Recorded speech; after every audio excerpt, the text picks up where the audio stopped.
Need my mic on. Thank you. Good morning. It is 10 a.m. on August 12th, and we are going to have a space needs workshop. And we've already done the invocation and pledge this morning, so we're going to go right to roll call. This is a public workshop of the Citrus County Board of County Commissioners this 12th day of August 2025. In attendance are Chair Rebecca Bays, First Chair, Vice Chair Diana Finnegan, Second Vice Chair Janet Barrick, Commissioner Jeff Kennard, County Administrator Steve Howard, and County Attorney Denise A. Diamond Lynn, and forgive me, Commissioner Holly Davis. Thank you. Mr. Howard? Yeah, just additional information, a presentation added from Judge Spate and Judge Falvey. That's been included in your packet. That's all I have. All right, we'll move on to item B here, Space Needs Workshop, and we're going to go to the additional information, the Space Needs presentation by Carlton Hall, our Public Works Director.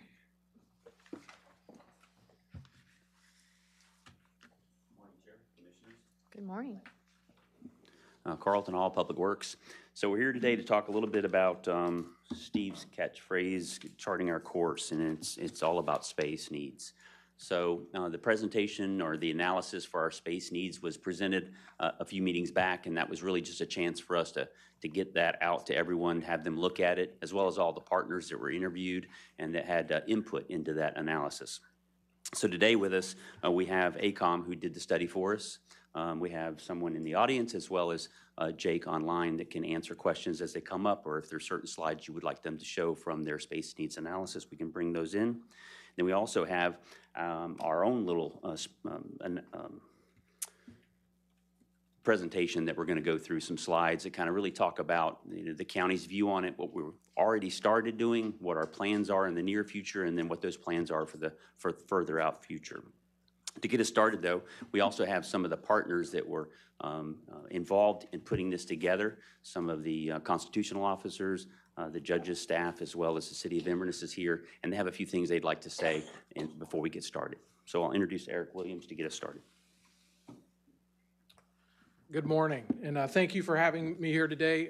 We're in total support of what you all are doing in your present mission to look to the future. You know, this is something that has been needed for decades, and largely I think that you're in a position where you have time and you can make moves and do certain things to start building for the future, but none of this will happen quickly. The City of Inverness is committed to working with you all, and we've worked with Carlton and your staff and Steve Howard to make sure that where we have strategically owned properties, where we have space, that we can help during this period of time where you need space in the immediacy, but also as you start to look to develop for the future. You know, it is not an easy task.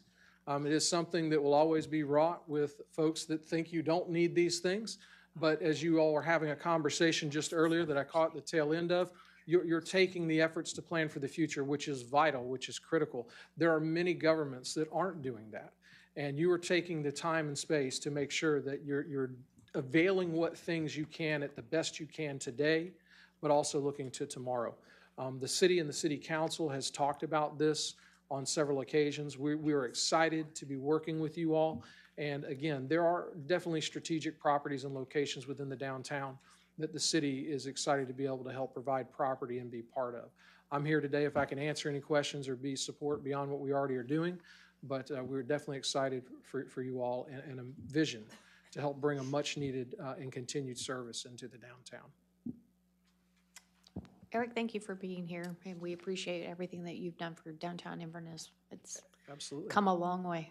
I was on the radio this morning talking about one of the interesting facts was they asked me, said, well, all the growth that's happened in Inverness. I said, well, the reality is population really hasn't grown.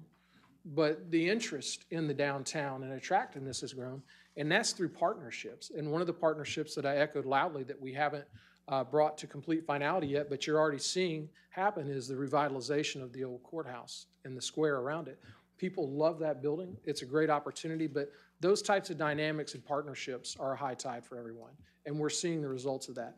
What you're going to be talking about today will have the same effect in the future. People will appreciate it when the time is there and they need it. Thank you. Thank you. We'll introduce Judge Falvey and some of the other judge staff to come up and do their presentation. Thank you. All right, thank you very much. With me here today, I've got Judge Ed Spade, if you'll come up, and our trial court administrator, Jeffrey Fuller.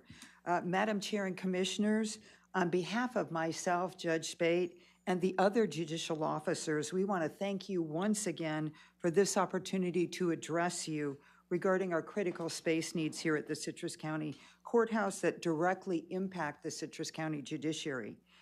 This is the third occasion I've had the honor of speaking to you about our space needs. And I'm most thankful, as are the other judges, for the meaningful efforts that you've made to try to help us resolve those needs. We're hopeful that our current space needs will be addressed in the planned renovations of both the second and the third floor of the courthouse, which are currently up for discussion.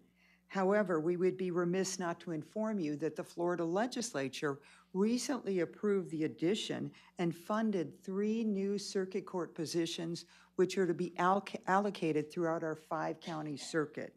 What does that mean here in Citrus County? Given that our county has either the first or second highest need for additional circuit court judges, we're hopeful that our chief judge will allocate additional judicial resources in our county. And that's something that's coming not in the long term, it's something that's going to be coming in the short term.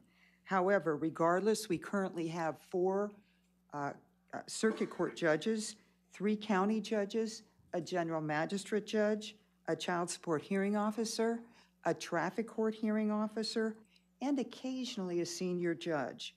All of those vie for critical and scarce courtroom space.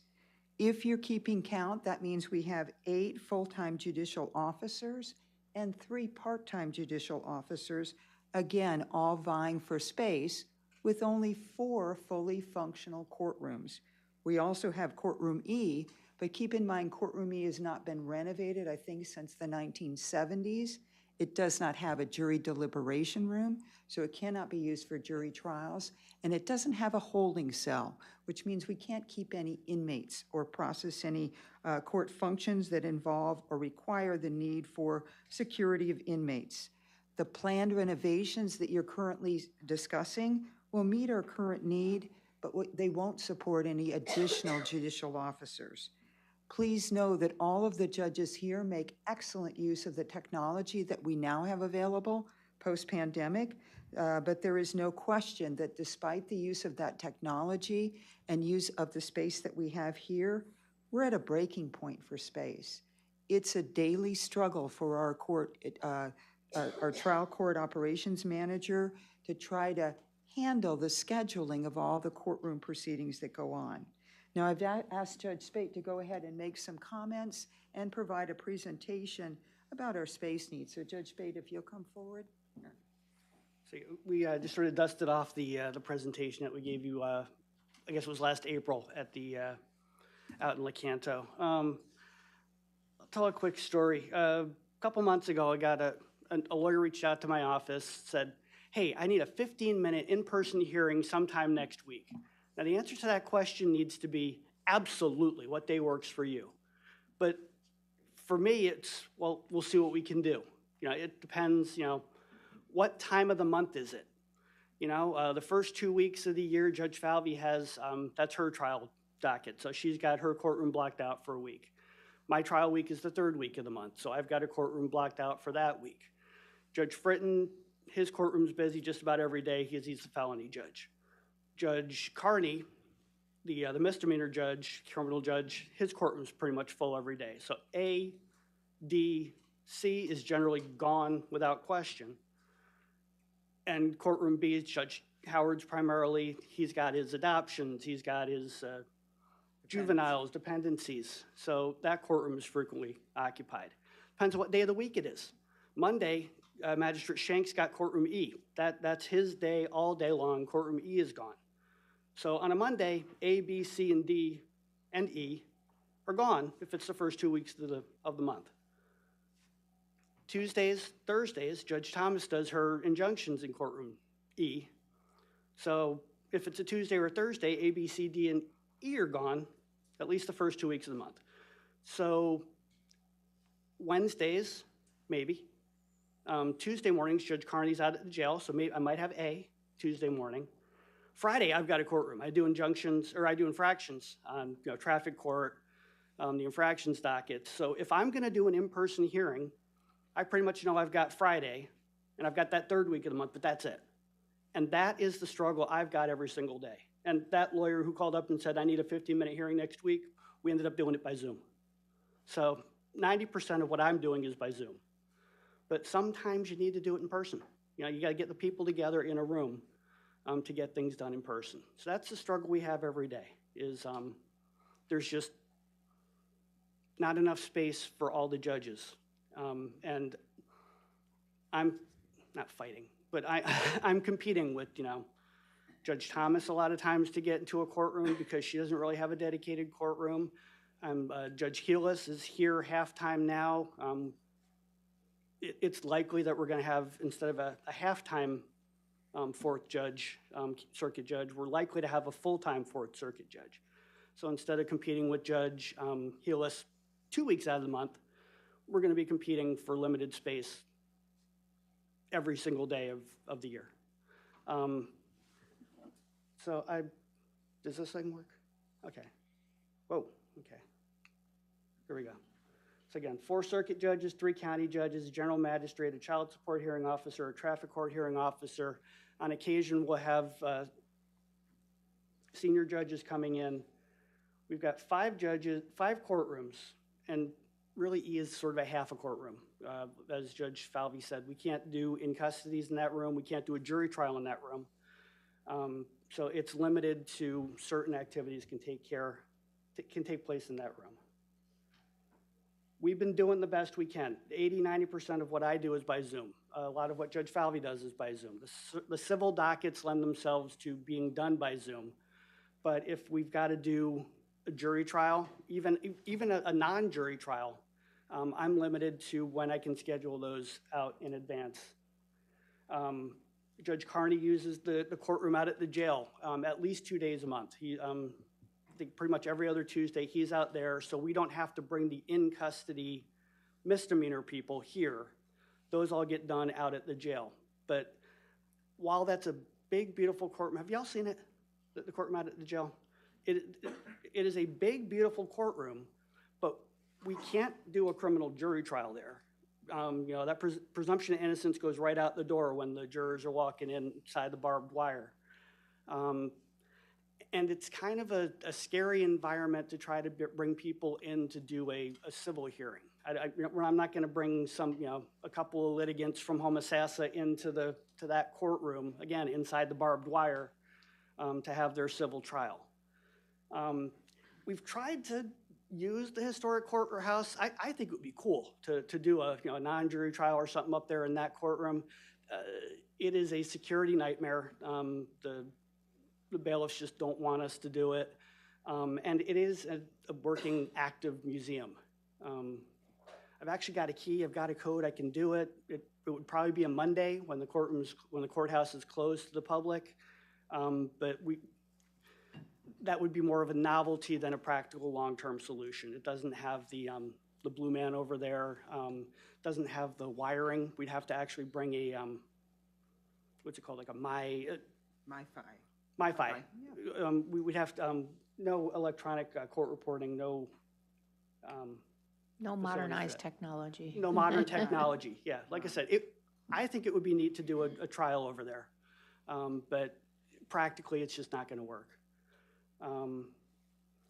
Here in the courthouse, the chambers Judge Thomas is in. It's basically a windowless conference room. We need real space for the judges to work in. And it's a security nightmare. If I'm going to a courtroom other than E, I have to walk out into the public. Judge Thomas, to get to any courtroom, has to walk out into the public. And security is becoming a real issue for judges, not only here in Citrus County, but all across the country. You hear horror stories every day, every week about judges getting attacked, harassed, threatened. It's a nightmare in the courthouse, and it's a nightmare outside of the courthouse, in the parking lot. I've seen Judge Fritton get done with a felony trial, sentence somebody to a long term in prison, and he's got to go to his car right outside the front door with the family standing, 20 yards away of the person he just sent to prison for life. So we've got security concerns with the chambers and outside in the parking lot. Courtroom E has not been updated in over 30 years. It's, and we can't use it for anything other than, we use it for traffic court, we use it for injunctions, child support, Magistrate Shank uses it on Mondays, but there are limited purposes for what we can use E for.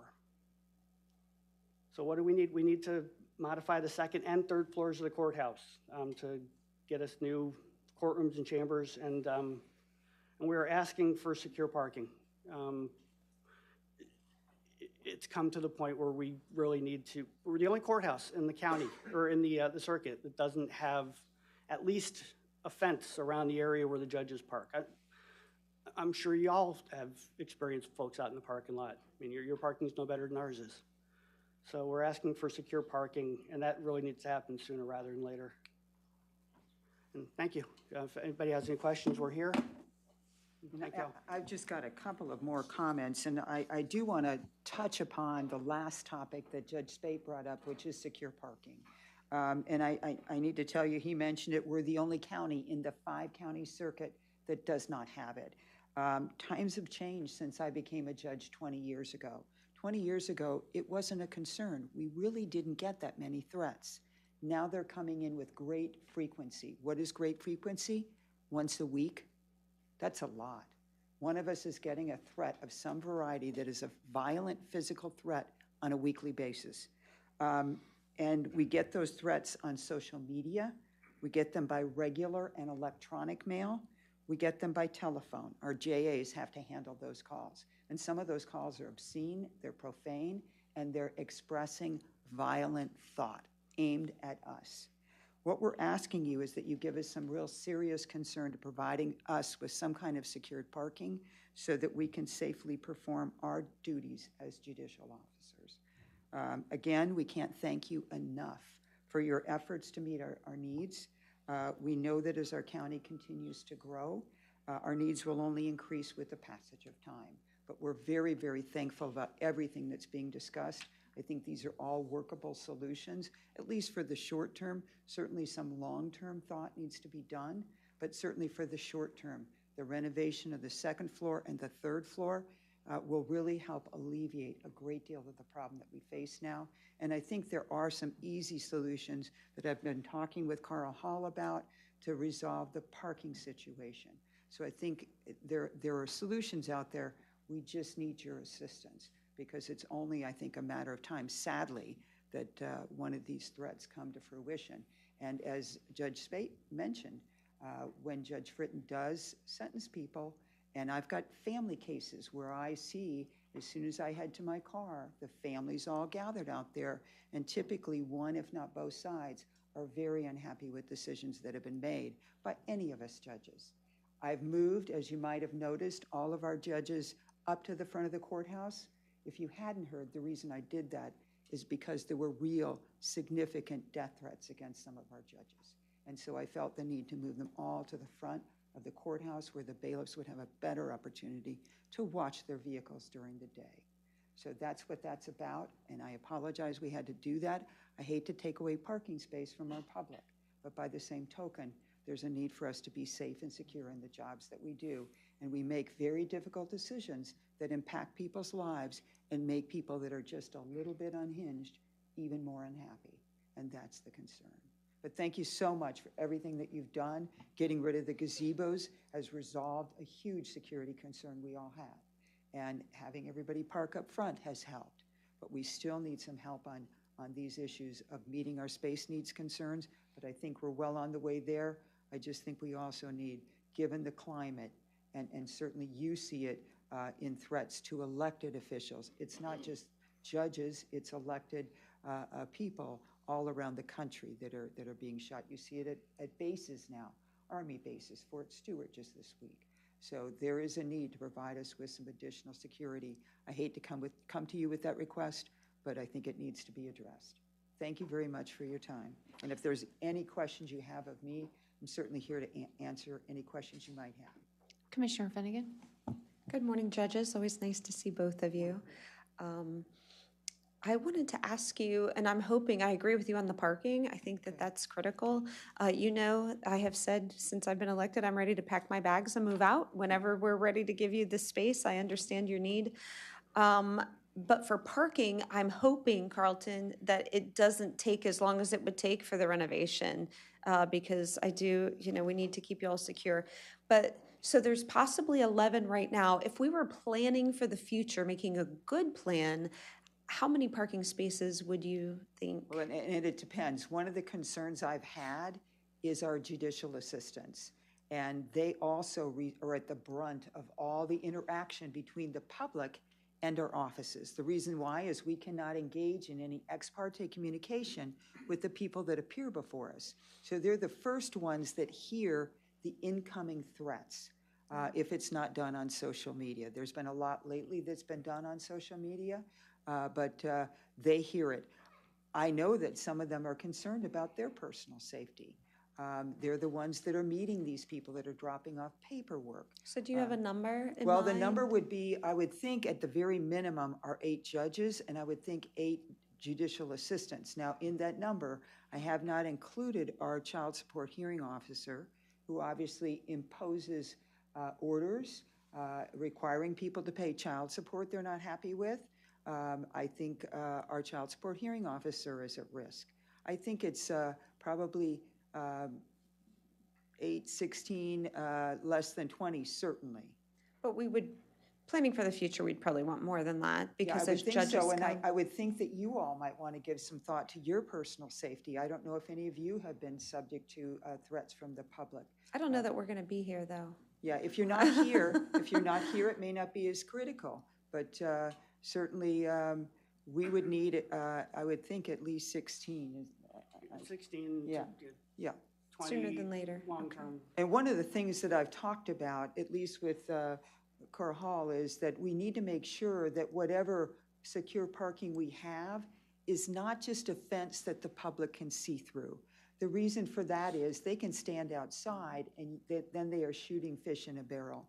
I don't want to see that. We need some kind of parking that is secure so they cannot see us enter and leave our vehicles. In some of the other counties, they've got secure parking with high fences, but there's a nearby parking ramp. So if you drive up to the parking ramp and you have some vendetta against a judge, all you need to do is stand on the 5th floor and take aim, and you can aim directly into the area that where the judges park. I don't want to see us make that kind of mistake. But there's certainly, I think, as we've been discussing, there's possibilities out there, but I think we need it. And I'm concerned because it is becoming exponentially a risk for us to serve. Could I ask you one more question? Sure. A little off topic because it's not with space needs, but my curiosity. As we're growing, and you said they'll be adding more judges here throughout the circuit. The circuit. But Citrus has a great need. In the last few years, do you all have like a feel on what cases, is the percentage kind of even across the board, or would you say more felonies or more child support or more foreclosure or more misdemeanor? Yeah, I haven't really looked at the numbers in great detail. I can tell you the numbers, they're growing. Have you got that? It might take me a second. Yeah, let him look that up. I think the numbers. Sorry to put you on the spot. You It's a mentioned good it, so I'm like, I wonder question. which cases that. It's a good question. With this current allocation, we ranked number 1 for need. They then took a look at the number of county judges, and they think some of the county judges can help out at the circuit level, so they reduced us slightly. That made us 2nd in need. What are we likely to get out of the 3 that just got approved by the legislature? And we anticipate that that judge or piece of that judge will begin serving here in Citrus County because of the way the governor's rolling out the seats and how they're going to get filled. He's not doing it all at once. He's doing kind of what I call a slow rollout. You're seeing positions that are currently being opened in Miami-Dade and other parts around the state. I'm guessing we're probably going to get that judge or piece of judge probably in the next year, probably either the first quarter or second quarter of 2026. My best guess, and I'm not clairvoyant, but my best guess is we're going to get at least a half of judge. What does that mean? For us currently, Judge Helas, as has been mentioned, she's only here half-time. She splits her time with Sumter County. My best guess is at the very least, Judge Merritt is going to give us a half a position, which would mean she could come over here full-time. She already has an office, so it wouldn't mean an immediate crunch for us. But I would think within the next 3 to 5 years, the same thing that we're seeing is going to continue. With the Suncoast expansion, we're going to see more population. More population means more litigation. More litigation means more judges. And so I think we're going to have a greater need within the next 3 to 5 year term. What will that mean? Will we need a whole nother position or perhaps a part of a position? I don't know. But what I'm trying to make you think about, even if we get a part of a position, that's going to mean we're going to need more space for that judge to have an office and for that judge to have space to conduct court. So, and I think there are answers for that. What we've talked about is that guardian ad litem space. If we're able to make use of that during the transition as we're building, then perhaps that could be another space where we could fit the next judicial officer that we get. But that's kind of what I'm thinking. You all may have different thoughts, but that would keep us all in the courthouse, and then we could work collaboratively together to share the space that we have. But trust me when I say we are doing everything that we can to make use of the technology that we have to try to avoid using courtrooms. But that's always, always, always a pinch for us, and it's something we look at every day. So I have a question. I saw Mr. Graves in the audience. I don't know if he's still here or not.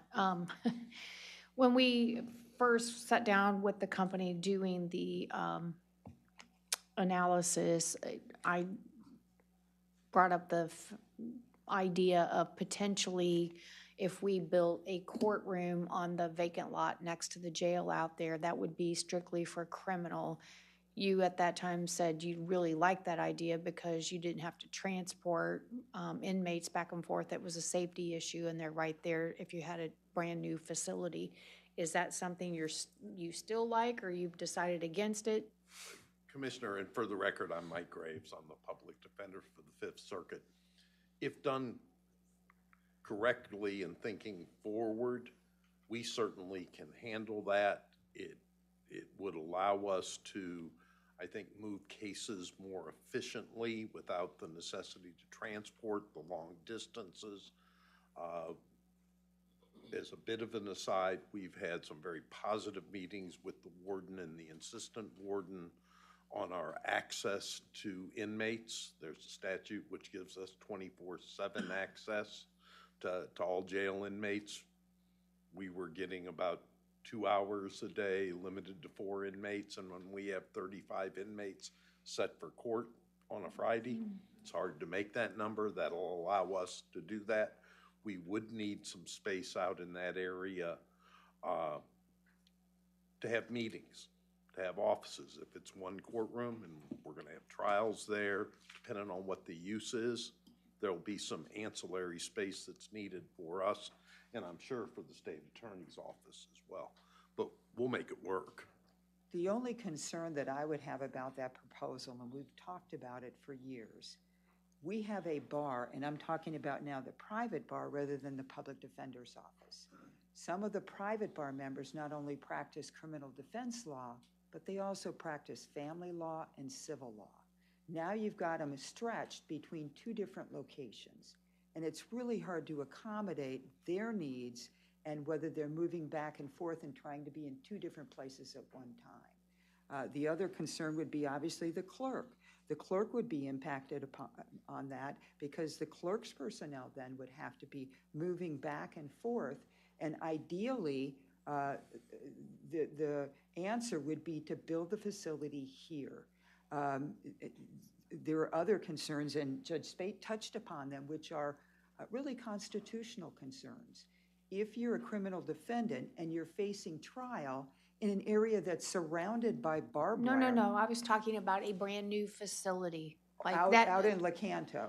It would be on the, Away from the what's, jail. it's the vacant lot next to it. Okay, that would be the concern I would have, would then be for the private bar moving back and forth, and the difficulty with us as judges, and you would have, if you made a group of judges that were based out at this other facility, and then a group here, then there's a constant turmoil or tension between the judge that's here in Inverness and the judge that's out there, and you've got lawyers that are trying to travel back and forth and be in two places at one time.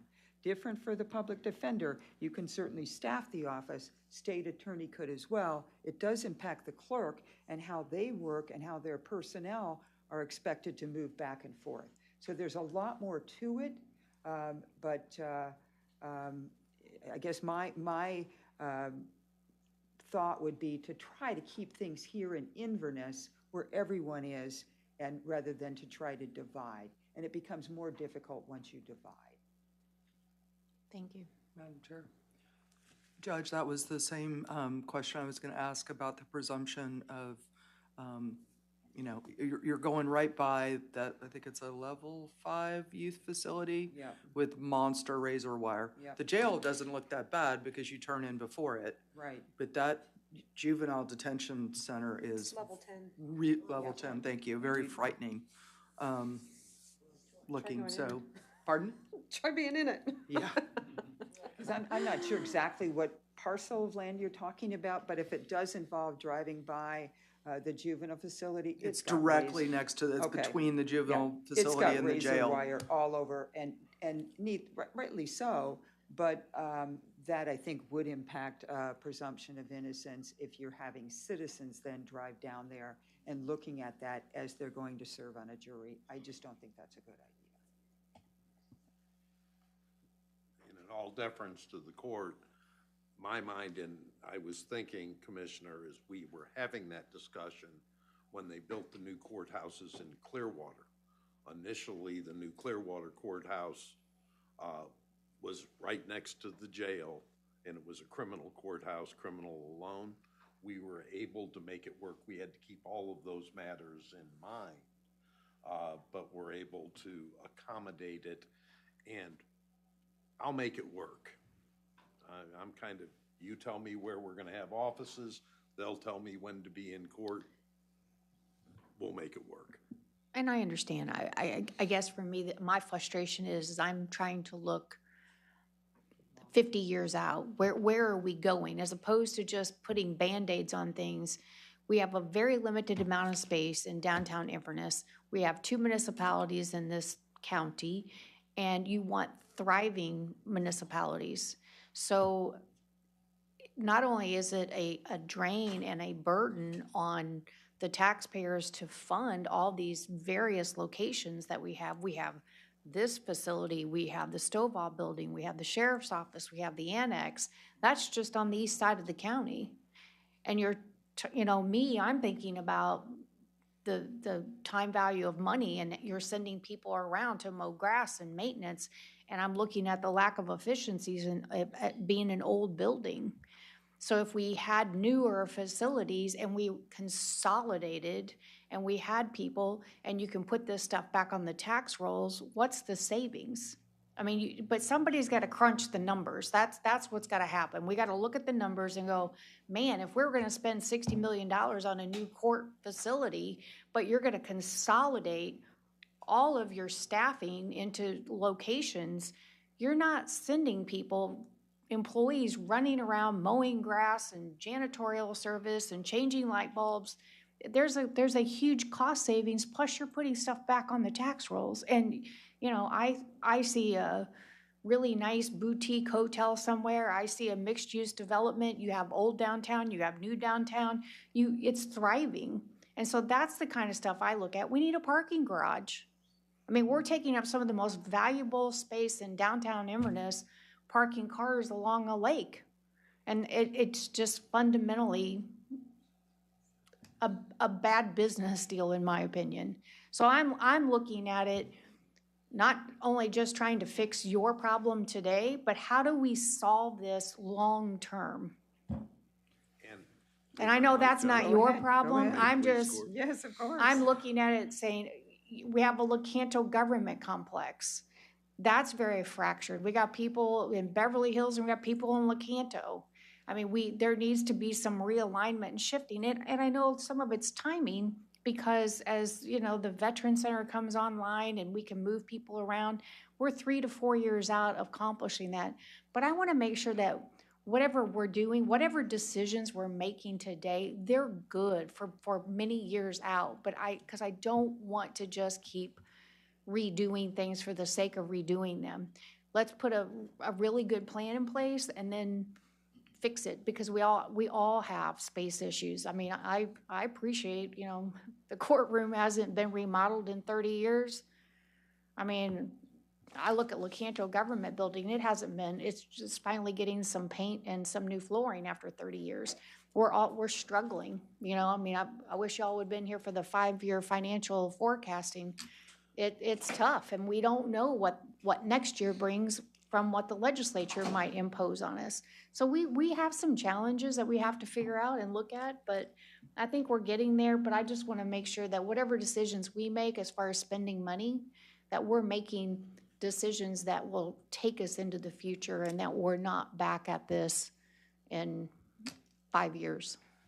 And to that point, if I can, and then I promise I'll sit down, our move to the Koch building,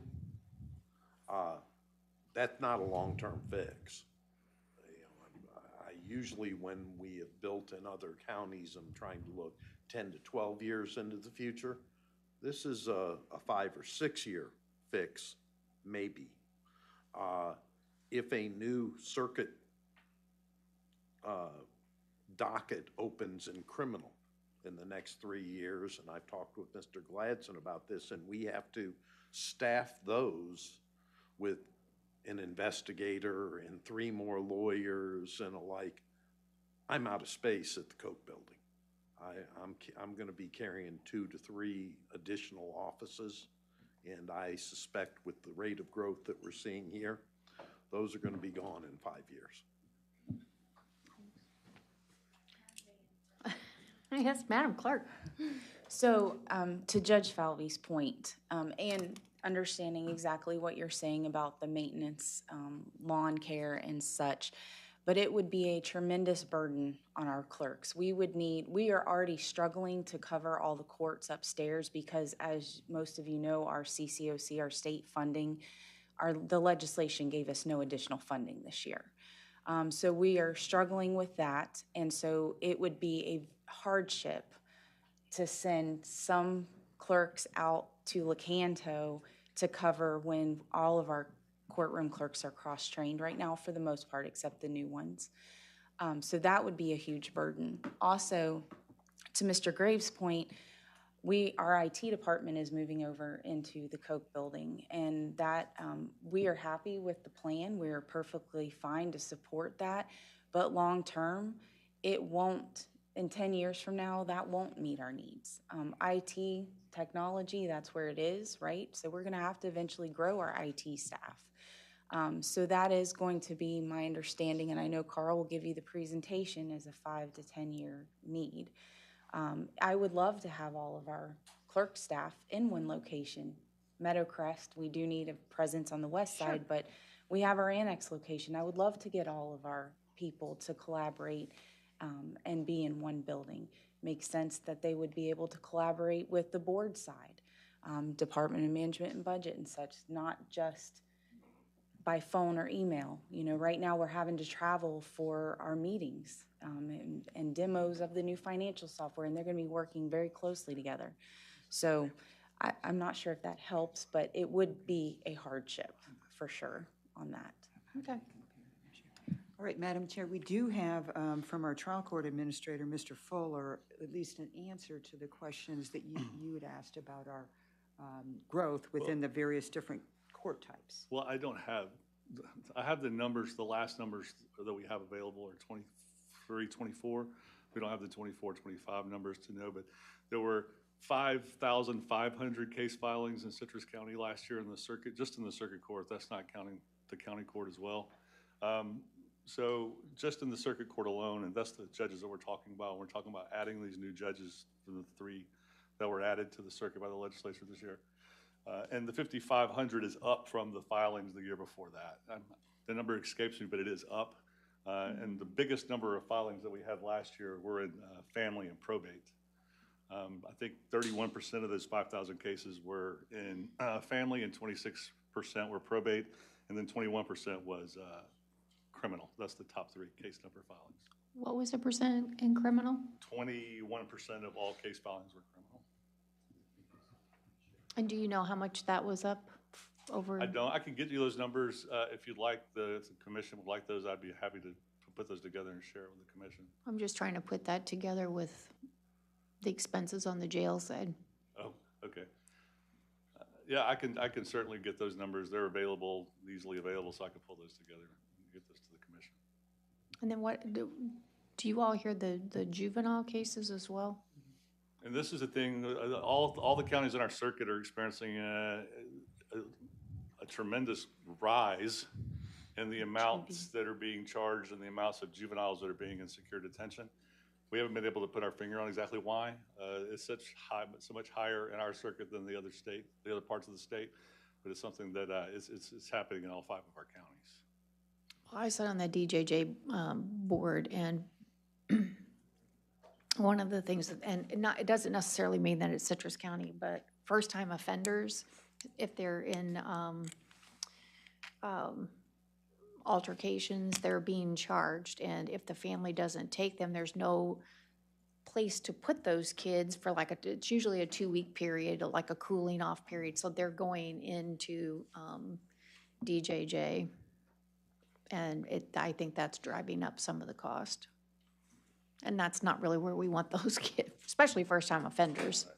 I have an idea for that, just for a conversation that I had yesterday. I won't say with who, but talking about just behaviors and kids in school and how that leads to criminal justice.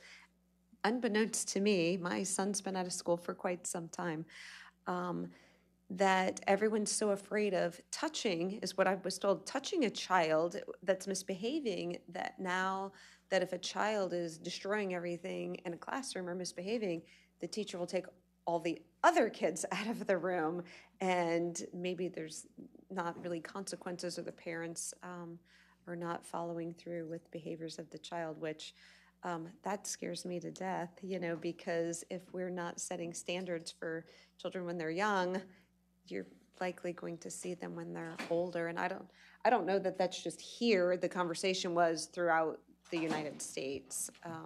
Me not being in the school system, I'll have to talk to our school people about that and drill down on those numbers. But it's the world's changing, maybe not for the better. Gentle parenting. I didn't have that, did you? No. No. Well, again, thank you very much. And Thank we are you. very, very thankful for all the efforts that are being made on our behalf. So we have some other members that might want to get up and speak. Does anybody else have anything to say on the space needs? The other partners? Okay, if not, then we'll go ahead and get right into it. I first want to start by thanking AECOM for all the work that they did. They spent a lot of time, a lot of hours. They met with a lot of different constitutional officers and the partners that are mentioned here on coming up with the plan that we have, and also thinking about the future needs of the county. So we can start with the first slide there, questions to be addressed. So when this was put together, we really thought the purpose of this was to do a space needs analysis to find out what the county needs. What is the status of our courtroom expansions, which we've been talking about for several years, and also what do we need to do today so we can prepare for tomorrow. So we'll start with that first one. What was the purpose of the space needs analysis project? Well, really the project objective included identifying Citrus County's vision, developing a long-term plan of space needs, identifying growth needs, and associated future costs. So in a nutshell, this is the things that were actually accomplished. They did the one visioning workshop. 11 partner agencies were interviewed. We received all the data and information from them. 13 agency interviews after that.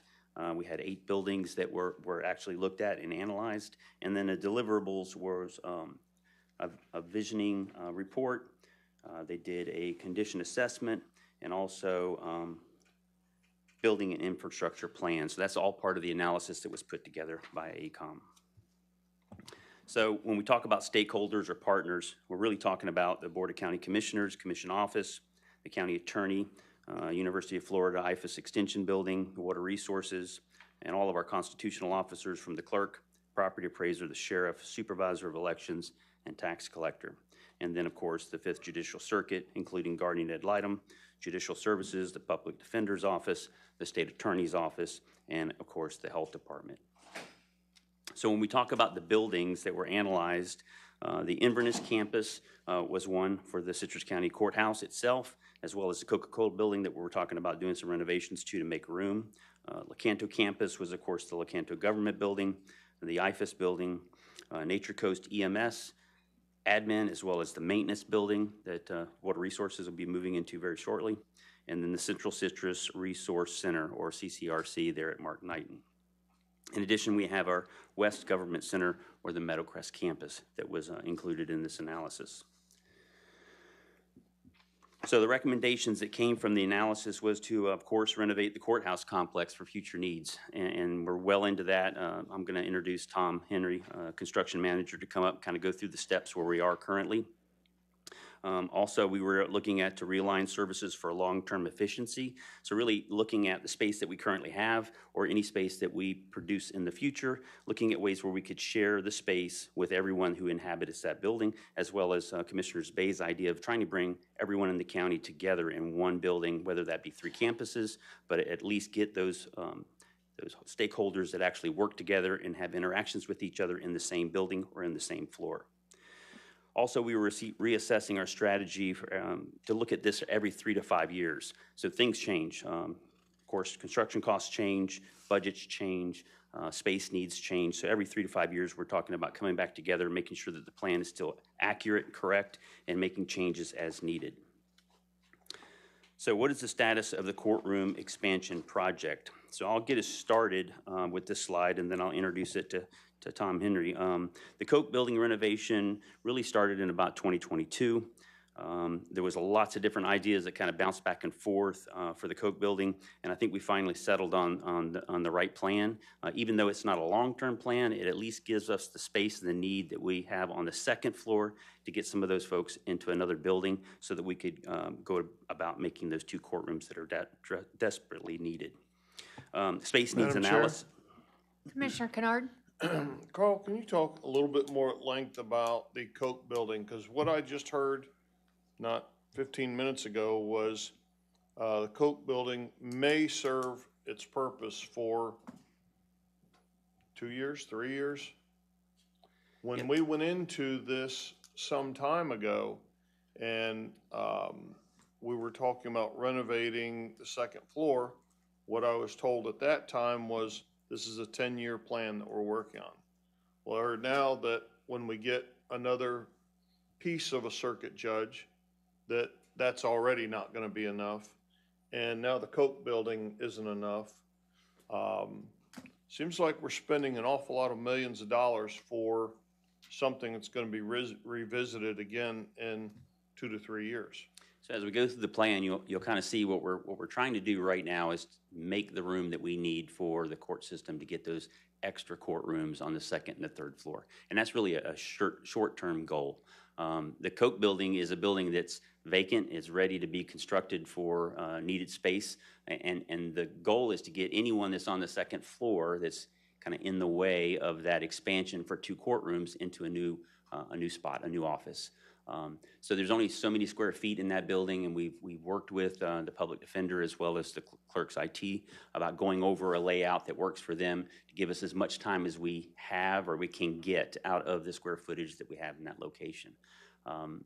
Ultimately, the goal is to build a new building.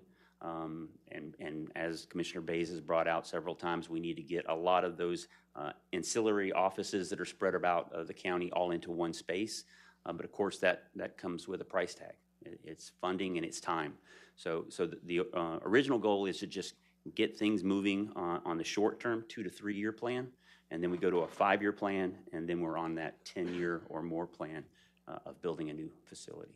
Well, it's certainly, I don't know how much money has been spent so far in planning this, or in this pre-construction process for the Coke building. But, you know, we've got the Adams building that's sitting over there. I don't know if there's any use for that at all, but certainly seems like a lot of square footage. The, what's the other, Park Plaza building it's an older building for sure, but that's 9,000 square feet, I'm told.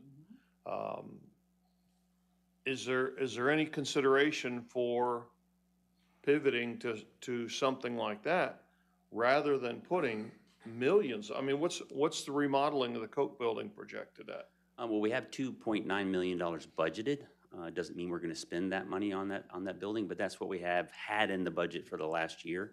Of course, the Coke building is about 7,200 square feet. The Adams building is just roughly 4,800, 5,000 square feet. Okay. We are having conversations with different people involved in the Park Place building, because that is a rather large building, and we're never going to find that many square feet this close to the courthouse. So we've already started communication on that building. And really, in our minds, the thought is the third floor has the state attorney's office on the third floor. And eventually, when we go to remodel the third floor for 2 additional courtrooms, we will need space for the state attorney. And that's what our thoughts are. Commissioner Finnegan. Well, it sounds like the public defender may have enough space to stay in that building if the clerk's IT wasn't there, right? Would that then be enough space? Possibly. And will the design render itself to, if that time comes and the public defender needs more space, that could we easily move them out? And would that space, or is that another huge renovation?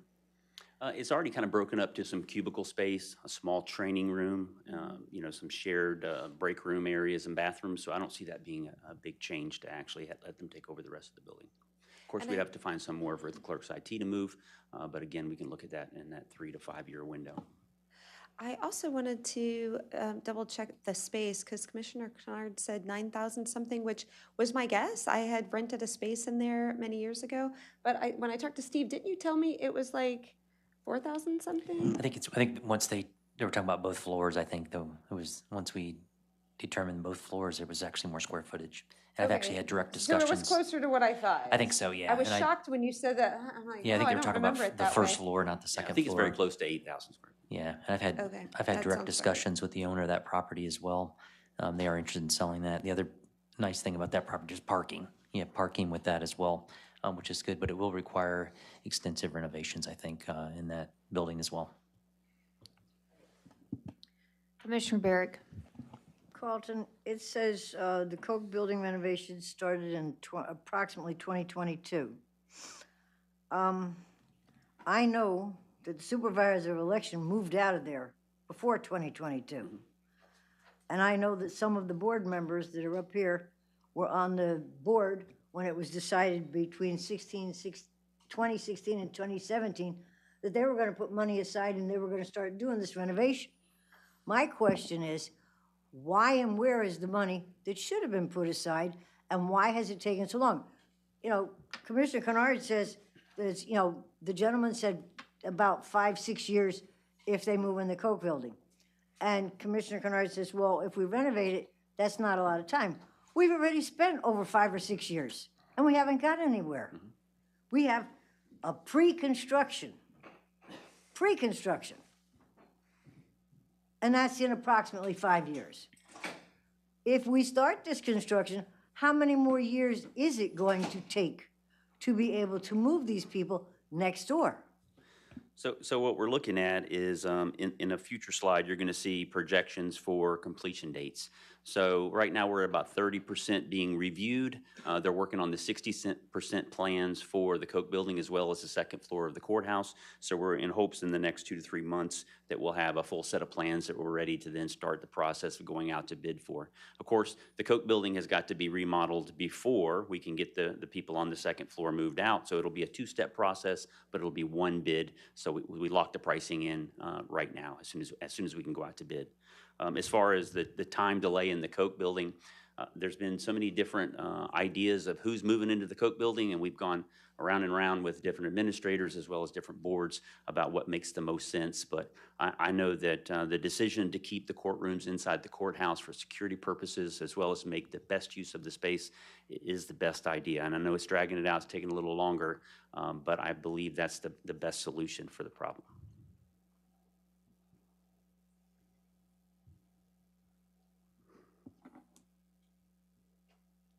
Moving on. Yes, sir. So Space Needs was a target action in 2024, and it was completed, of course, it's been completed now, 2025. Courtroom expansion was identified as a target for action in 2025, and of course, we're in that pre-construction process. So 30% is being reviewed by not only the stakeholders, constitutionals, but also in-house staff, and they are currently working on the 60% plan, so we're in hopes that we'll be out to bid very, very soon. When we get into the courtroom expansion project overview, I want to start by thanking Veronica for all her time and her help. She's put a lot of these slides together for us. She's been the key person who's been working with ACOM on the Space Needs, and also would like to thank Tom Henry for coming to work for the county and really giving us a construction manager that was sorely needed. So I'm going to let Tom kind of get into the overview of the expansions that we've already started and what it looks like for the near future.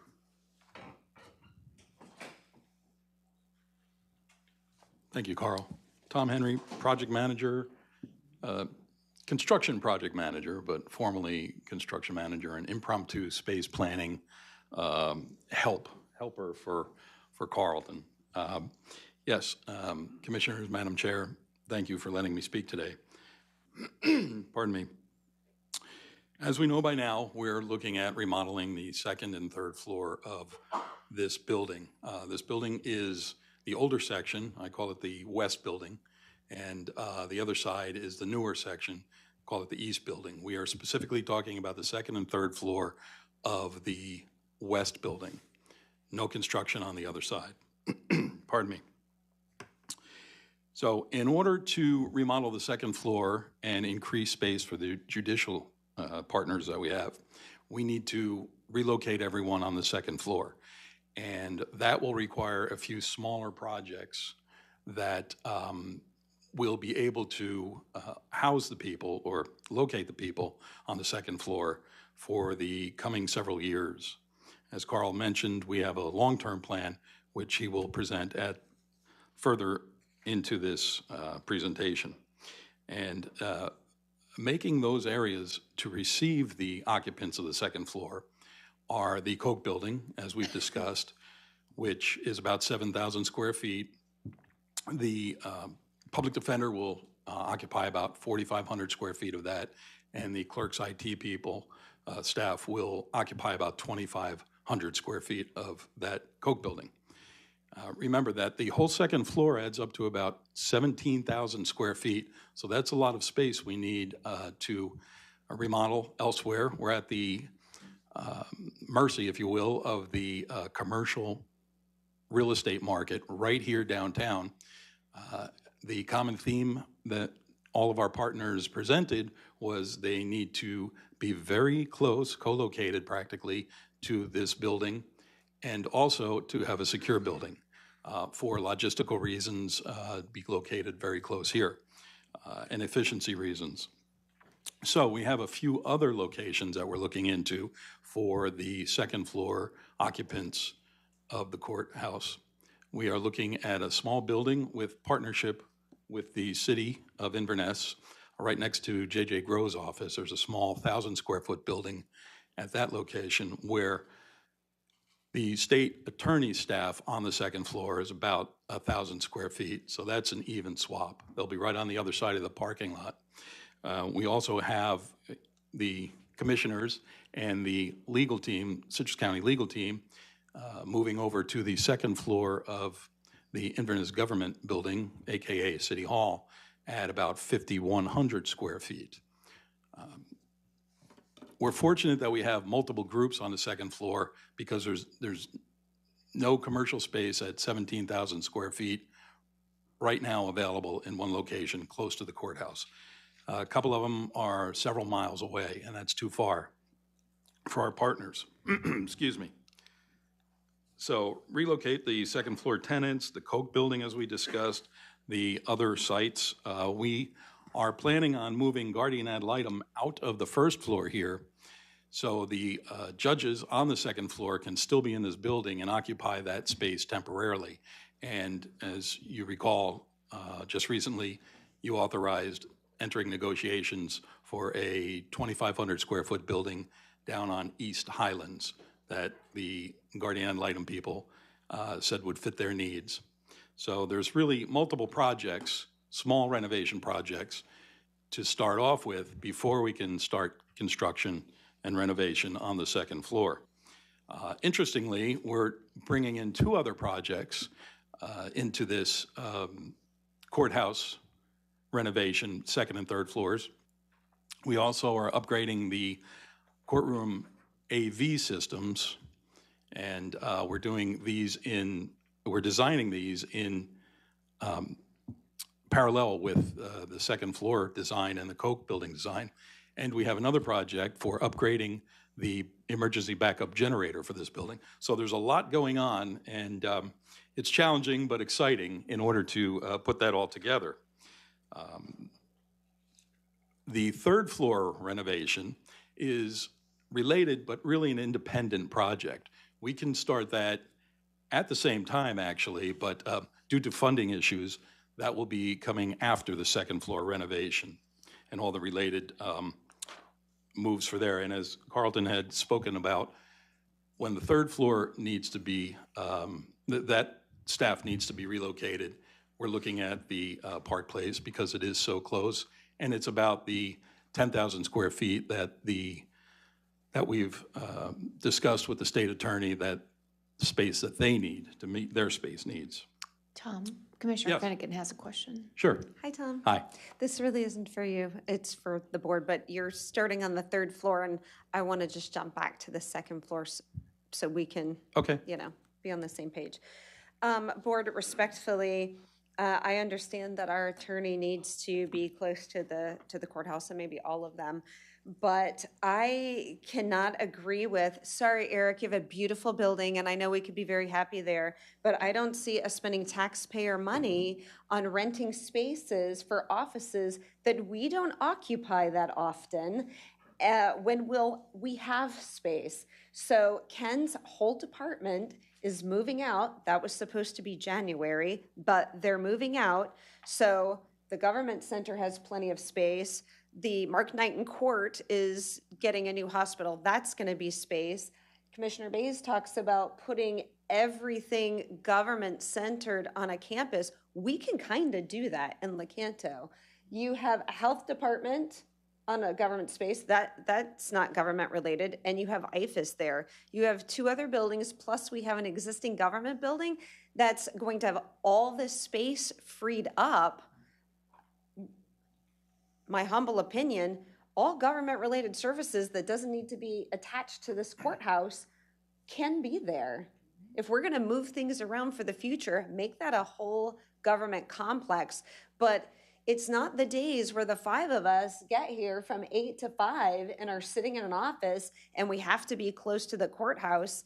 It's fine if we meet here. It's fine if we needed to meet at the Inverness Government Center, wherever we meet. But as far as office space, we have that enough space available in what we own. There's no way I could be okay with taxpayer dollars now renting me an additional space.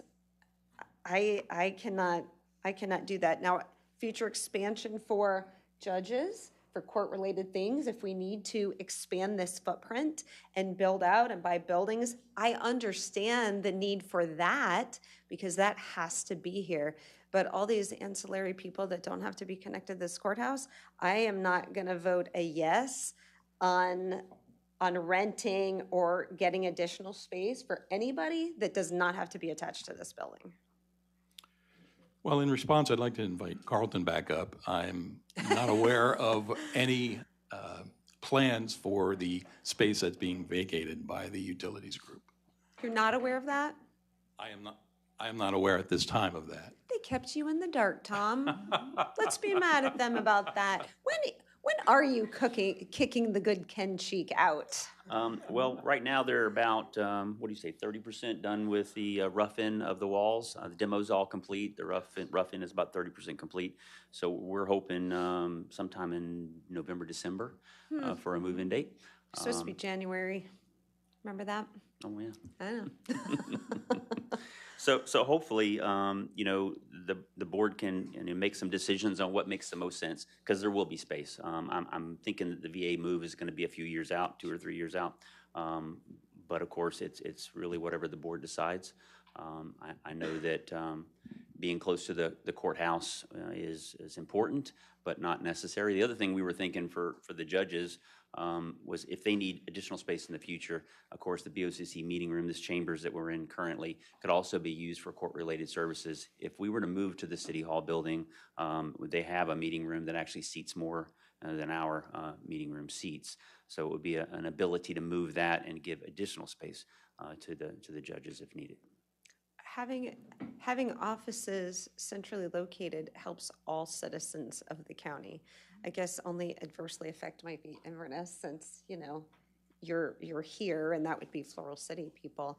And I have said, I cannot use my office to meet with constituents. It does not work for them. That is a long drive. And I have to be accessible to them. So that's me in the Lecanto Government Building, which I've done, or a coffee shop, or, at their location. This doesn't work. And I realize that moving out the VA will be years, but I think if we're forecasting into the future, have that plan and start looking at our complex and moving things that aren't government complex things out of that whole property, because those are buildings that we can use up for government services. And then in the future, that's where the majority of our property is. We don't have a lot of property here in Inverness. So all the property we can get for Inverness, in my opinion, needs to be for courthouse-related entities. Madam Chair? Commissioner Davis. I agree with Commissioner Finnegan. I was kind of wondering why we went down this track, and I think it also dovetails with, you and me on the whole 50-year plan. If we could wave a magic wand and do things over again, having everything centralized would be super helpful from a monetary standpoint. And what you said about, lakefront and the commercial value of the properties that are here in Inverness. So that's probably something that's bigger than we would end up swallowing, but I like the thinking.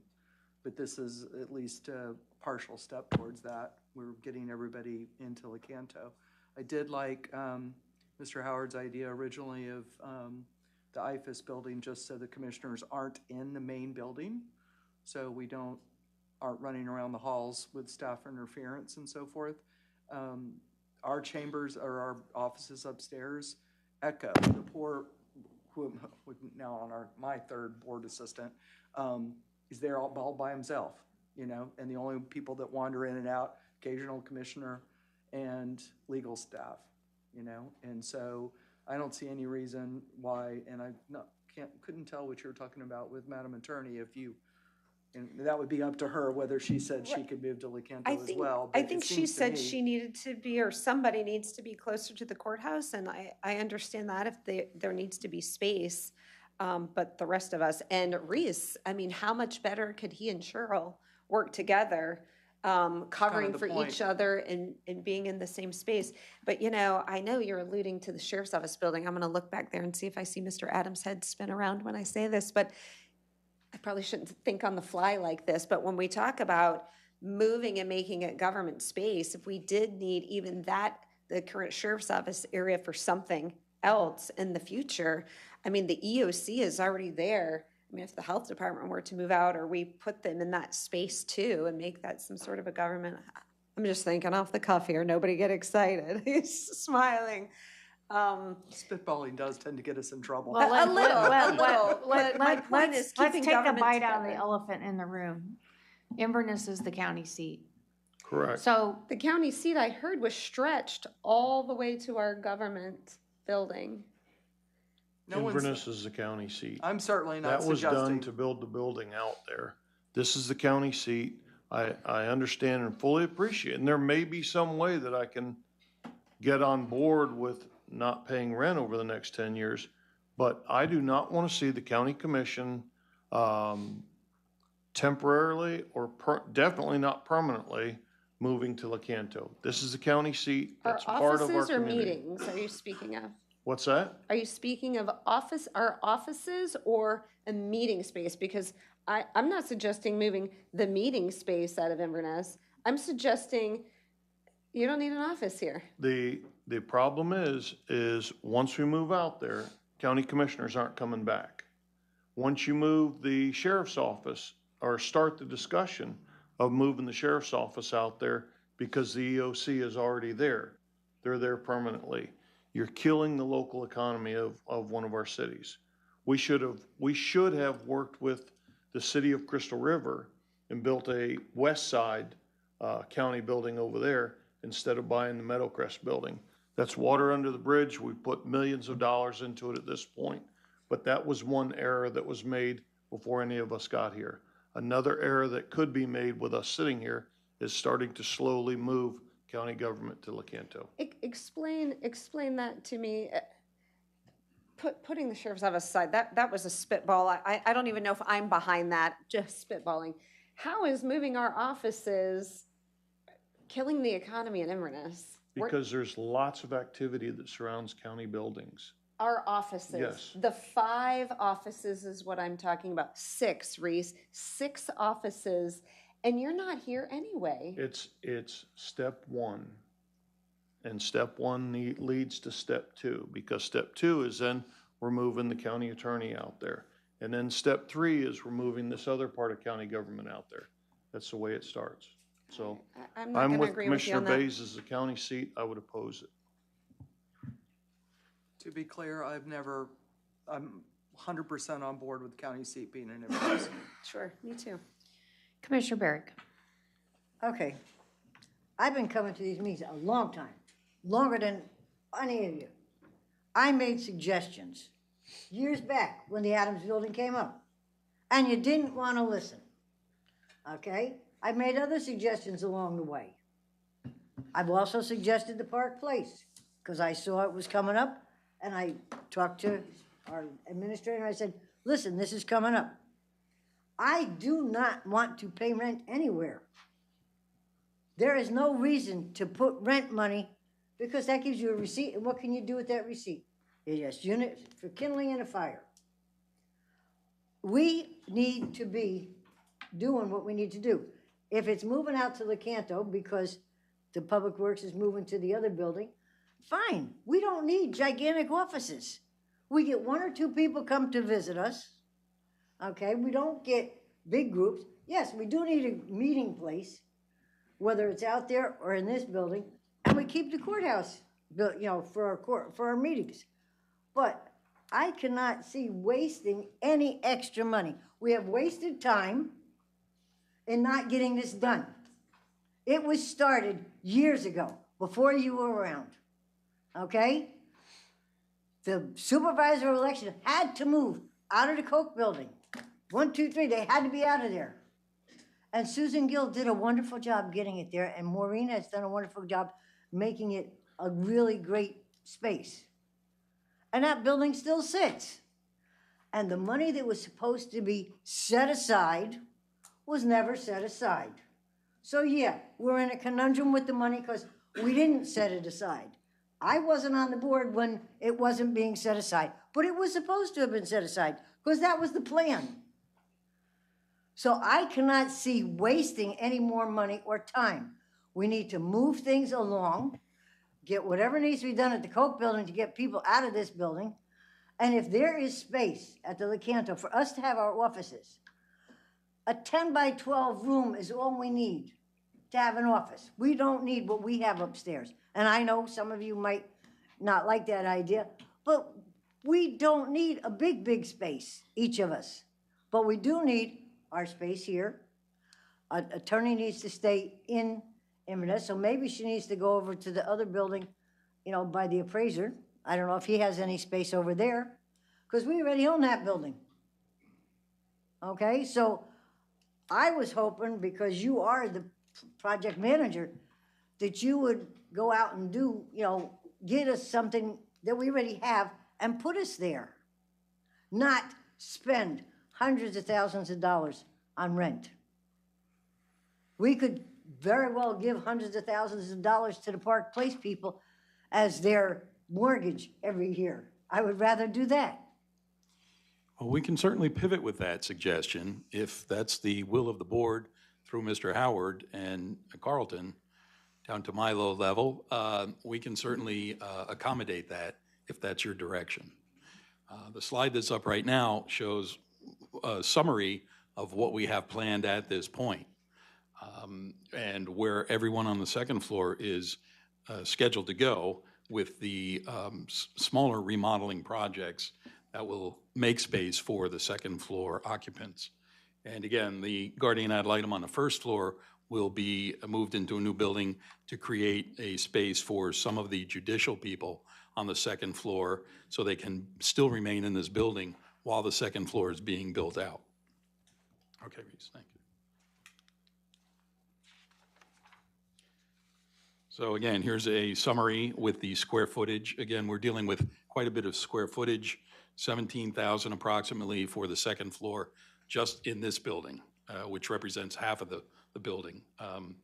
And you can see it's quite involved trying to catch up, create some space for the current occupants, but still remain at we're at the mercy of the commercial real estate market, but still have them very close within a block of here.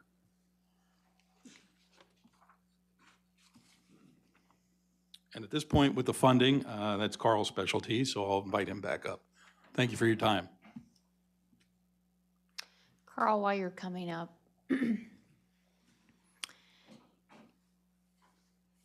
for the sake of argument, if we looked at what we think 25 years out with projected population growth for the East Side complex, what kind of space are we going to need? And what I would like to see is some projections put together. We can do all of what we're talking about, doing the Coke building, if we temporarily move our facilities over to the Inverness, if we could buy Park Place, and then look at what I'd like to see is the numbers and what it looks like. What kind of square footage do we need? How do we take the Stovall building? How do we take the sheriff? How do we take the annex building and build a new facility? And whether we take the parking spot across behind Adams building and connect it over through Park Place and connect it to this building, put together that, and then put the numbers together. If you put the sheriff's building, the Stovall, and you put the other building back on the tax rolls, then there's got to be some sort of an intrinsic value related to that. So if it's going to create economic return. And then look at the employee savings and the overall maintenance savings, because you have a newer building, better efficiencies. I mean, again, this is almost like a state mandate that we're not getting funded. I mean, we're required to provide this space, and we're getting ready to do our legislative meeting on Thursday. I would rather, and I know it's being done because they just did it down in South Florida. I forget, it was $135 million or something they got appropriated. I would rather see us go and say, look, I mean, this is something that we're required to provide. Our spaces are old. We're out of space. We're trying to consolidate. We're trying to create economic return values and figure out what that number looks like. Okay, we can do that. We can put it together. Because I mean, if you're, I don't want to pay rent either, but I look at it from the short-term run of it, that's $1 you're going to pay either way. So if we can shore up because it is county seat. Even we could turn this, if we can have our meetings over there and our offices there with the attorney, that also returns this space to putting it back with the court system. Absolutely. Yeah, that was really our thought for that 10 to 12-year window is, you know, downtown Inverness needs to have a parking garage. It's going to need to have another building either connected to this building or very close to this building that has court-related services housed in it. So we'll get to work on putting that together, how many square feet we think that would be for a 25-year plan, and then also how much revenue the county could get back in getting rid of those ancillary locations around the county that are just older buildings that are costing the county money, and bring everyone into one house. We'll look into that. Commissioner Finnegan. Commissioner Beige just said temporary, like for the commissioner's office, but I have not heard any plan for a new space for us. Well, that 10 to 12-year plan is a new building built here in downtown Inverness. Where? We're right next door to the courthouse, directly out the parking lot. As you continue further past the Coke building, you go past the garden, J.J. Grove's office, the small office that we're talking about renting for the state attorney. You could even take the parking lot that's behind Adams Building, mimic the old courthouse. You could bring it across. You could still have a space where you drive underneath if you wanted that road open. Bring it across, take the old Park Place building out. The last thing we need to do is spend money renovating the Park Place building as old as it is. So and I then love attach the it. idea, but you're saying 10 to 12 years out. I'm hearing hundreds of millions of dollars, not anything under 100. And no buildings. It's not like we can sell a building first to build that. So I don't see that plan being feasible today. Great that you're looking into it.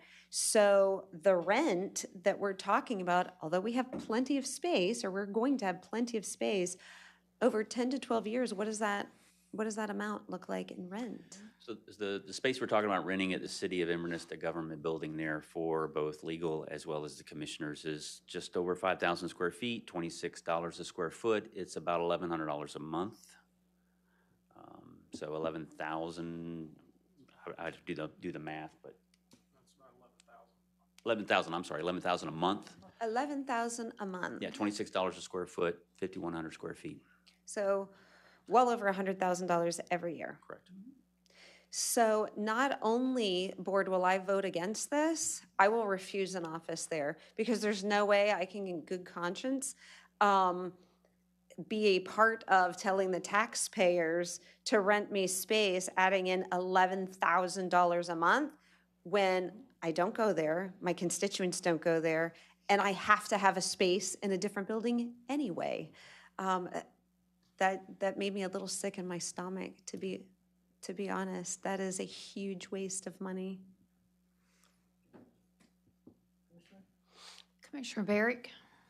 I know when I read the plan that you gave us, really nice book, it said $120 million is what it's gonna cost over the next so many years. The numbers were right there. If we don't have enough money to even get a animal shelter, how are we gonna get the money to do what you're talking? Because we were supposed to be putting $3.5 million aside every year to have this project done already. And I know it's not your fault because you're not the money person, okay? And I agree with the commissioner. When I asked you 2 weeks ago how much it was gonna cost, I was flabbergasted. That's why I said if we put that amount of money towards a mortgage to Park Place. Now, the other thing Park Place has is a minimum of 16 parking spaces that you could fence in for the judges immediately, and there are back doors to our building that they could walk right from that locked up parking lot, secure parking lot, right into the back of this building. That's the plan. Okay, so the thing is, we need to move a little bit forward, a little bit faster, because our judges do have a need. Sure. So when you go back to funding, the money for the Coke Building remodel has been in the account for well over a year. So the money is there for that. Next year's budget has $3.5 million for second floor renovations. The year after that has $4 million in it for the third floor renovations. So the money is being put aside and put in place for those renovations.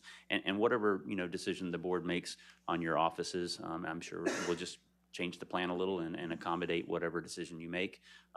Keeping you in the city of Inverness was a lot of the feedback that we've gotten back. And that was really why we moved forward with this plan. But again, it's whatever the board's decision is.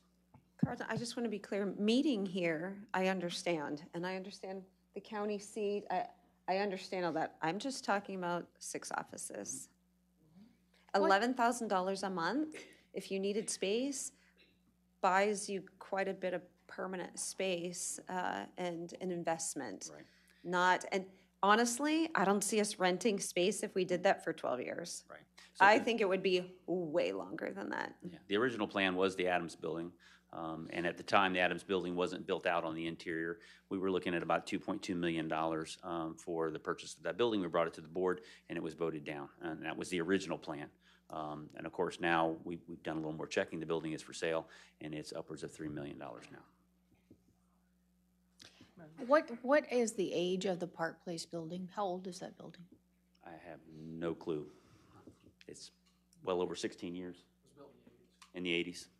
And then how much money would you spend renovating that? I would spend close to $500,000, $600,000 probably to remodel that. Commissioner Davis?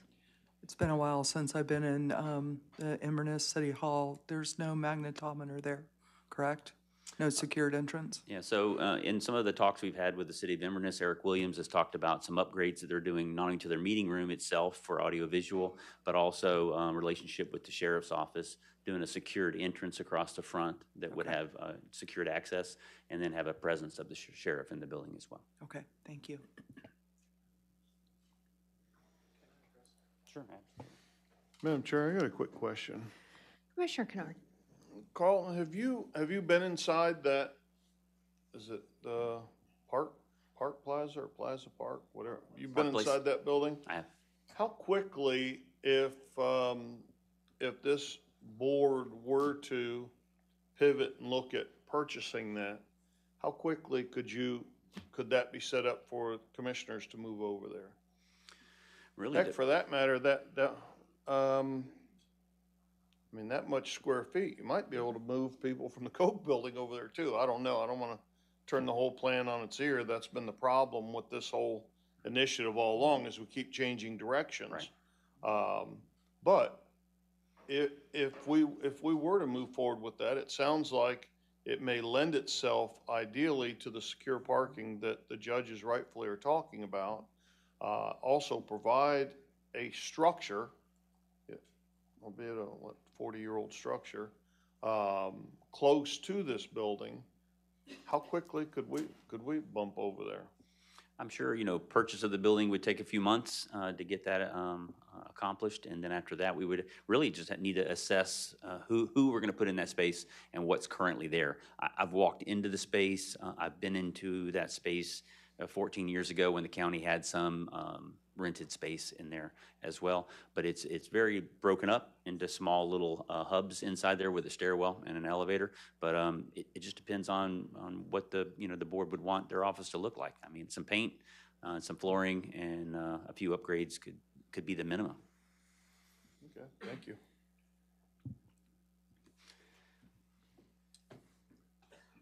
A great conversation y'all are having. Let me say this, that based on, previous direction of you all, as well as taking into consideration your time needs, the city has taken steps financially to go ahead and start making certain improvements to the building that aren't necessarily specific just to you all.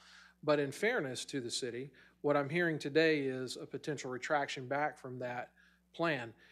We have a tenant there now that we gave intention to have them leave. But and remember, all city residents are also taxpayers of the county. it would be, in fairness to us, if you all are making this decision to do that sooner than later so that we don't find ourselves in a lurch where we've got a good paying tenant that wants to be in town. Trust me, if we had more square footage, they would take it. There's lots of tenants that would. But we don't want to be put in a position where you all are making a decision, and no offense, we get into a 23rd hour situation, because the city of Inverness and its taxpayers are laying out folks there. If that is changing today, I respectfully would ask that we can get some pretty quick direction on that. Commissioner Finnegan? I didn't realize that the city of Inverness was spending money, but the board respectfully never voted on any sort of a lease over in the city of Inverness. We received a letter post from an action that you all brought to them and discussed. So, I mean, I can't speak to what you all, how that unfolded. I didn't watch or not at all these meetings, but Mr. Howard might be able to speak to that. And understand, we do a lot of things too in good faith, but in this case, we most certainly had a formality to it. And we don't have a signed lease, but obviously we're a partner. And like I said, we see that what you're doing is something that's much needed for a long, long time, long before any of us.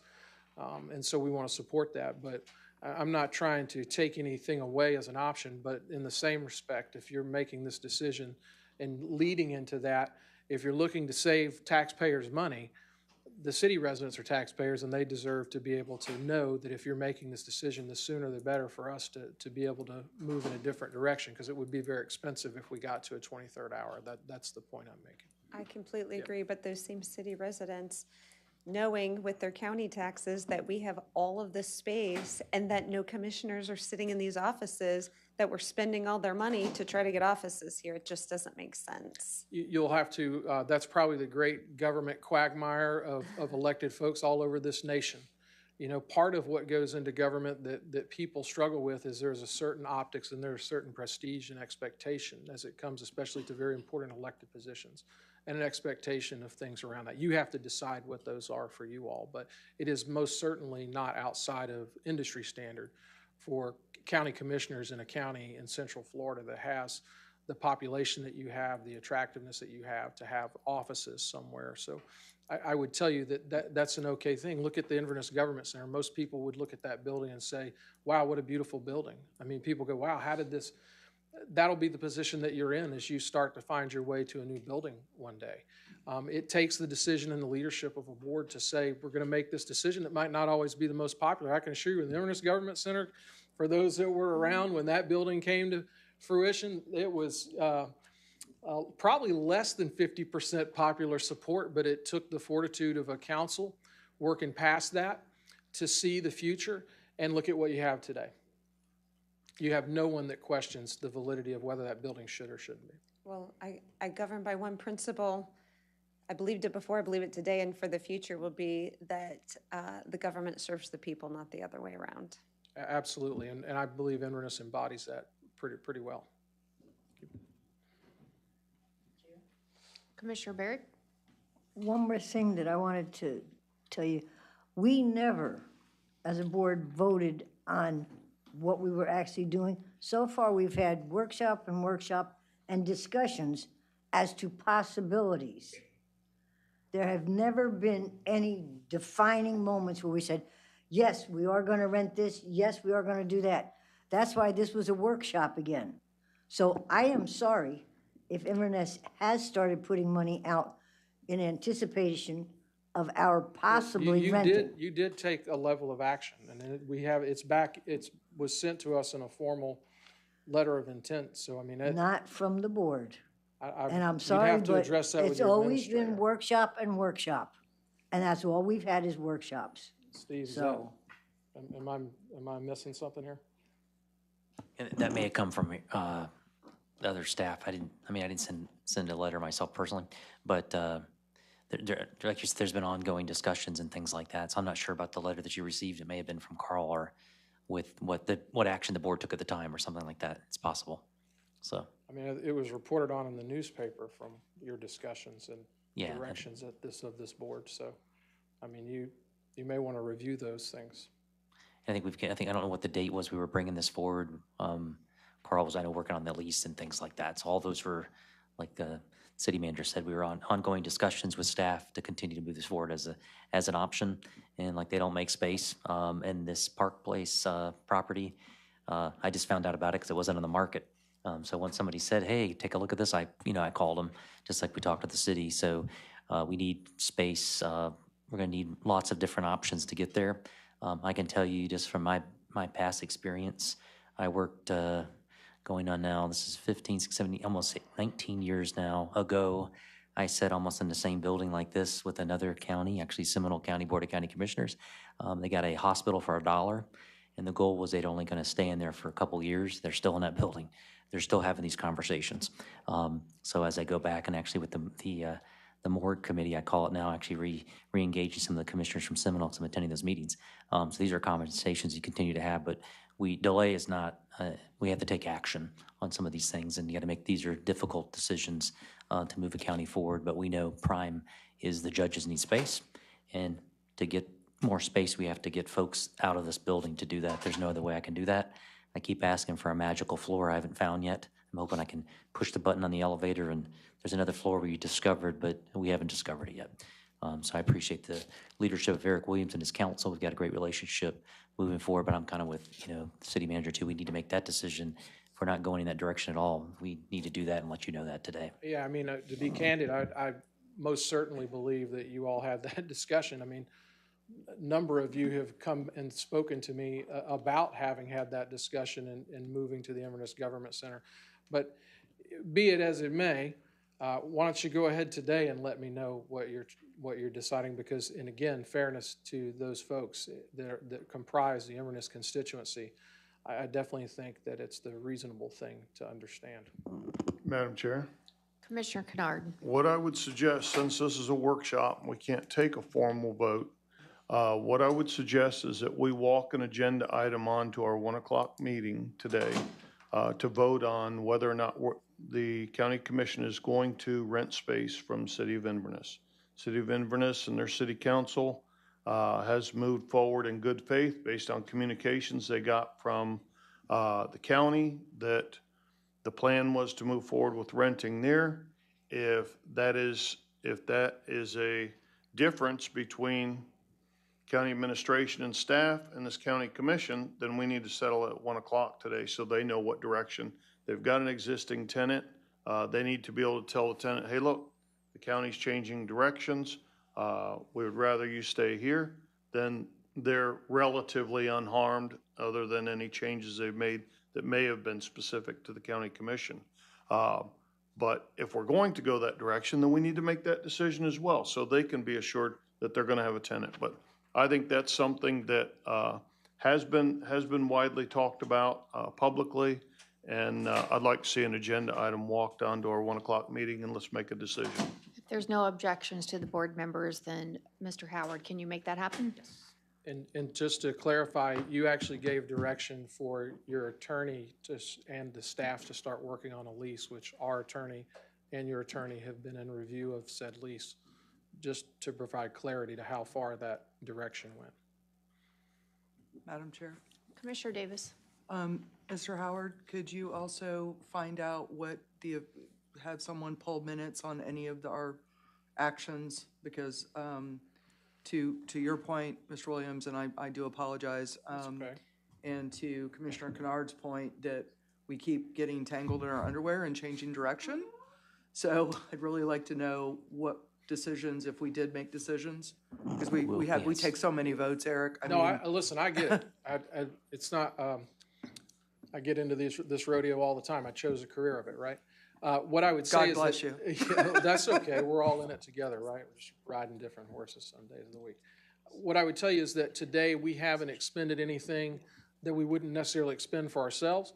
But what I'm saying is if you're going to make this difference and change, today is the day to make that decision, because we don't want to get too much further into a process and then, And you can still retain your tenant as of now, you believe? I believe I may be able to, but to be quite candid, there's a lot of interest in that space. And So you'd be all right?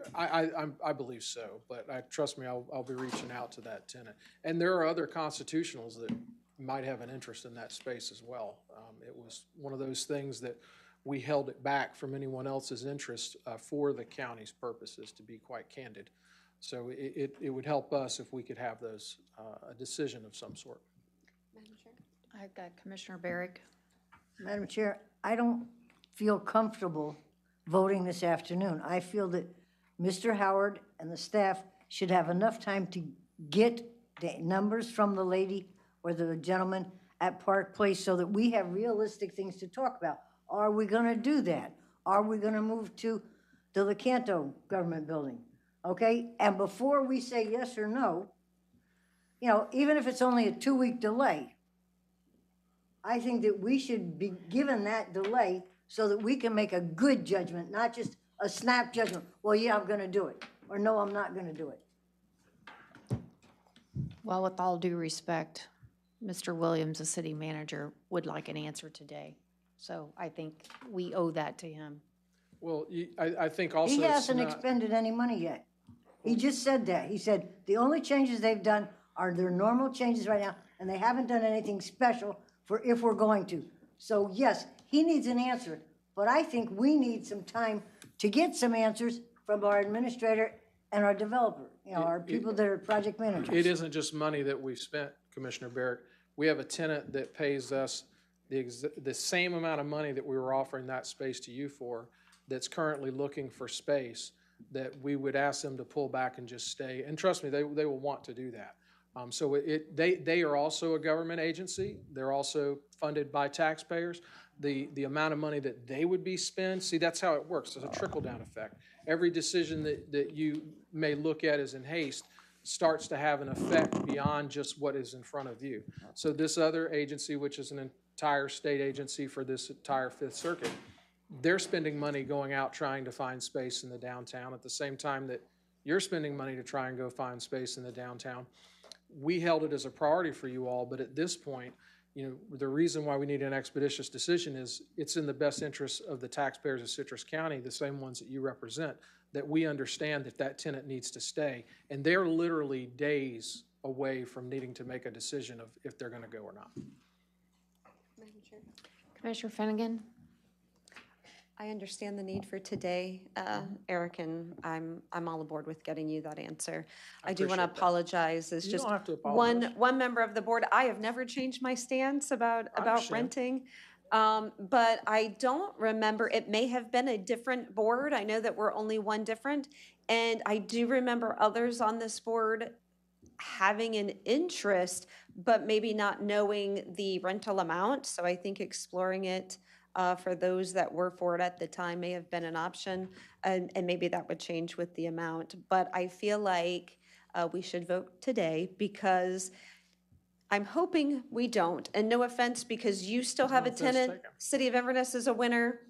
We're fine, we'll be a winner, but ultimately, all the taxpayers come out ahead. Again, whatever you did or didn't do and the directions you gave or didn't give, all that's material at this point is that out of respect for the situation and, you know, your staff putting together this presentation with a consultant, months of us being involved with them and your consultant during this whole process and in discussion, bringing people to visit and look at the building, your professionals, staff from the clerk's office, from the sheriff's office, all these folks, you know, there would have to be a grave amount of miscommunication for that to have occurred. But at the end of the day, now we're where we're at, and we owe it to the people to make that decision quickly so that we don't find ourselves in a bigger situation of causing potentially more expended monies that don't need to happen. Mr. Howard?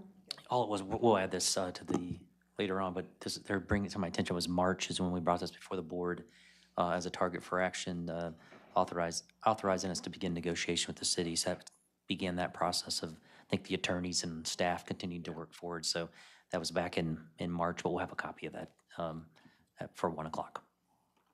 And we do have a number. Actually, I've reached out. They've given me a number for the Park Place. I don't have it in writings. I don't really want to disclose that, but it's in excess of $1 million. I will tell you that. It's more than lunch today. Okay, it's good discussion. Any other thoughts or questions that I can help with? I don't. Okay, thank you. Thank you, Eric.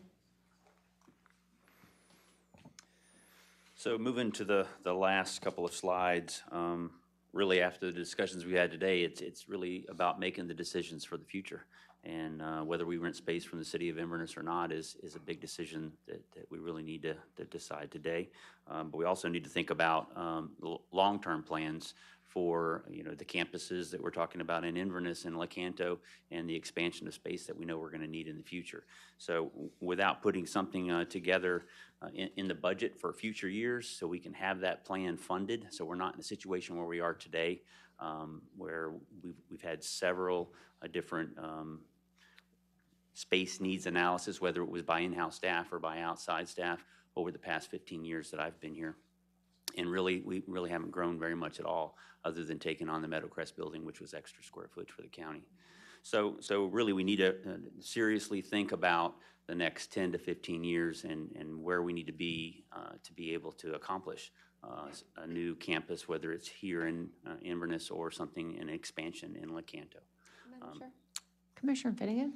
Carlton, you know what bugs me a little bit about this whole thing? Not with you, of course. That the taxpayers paid for us to have a study.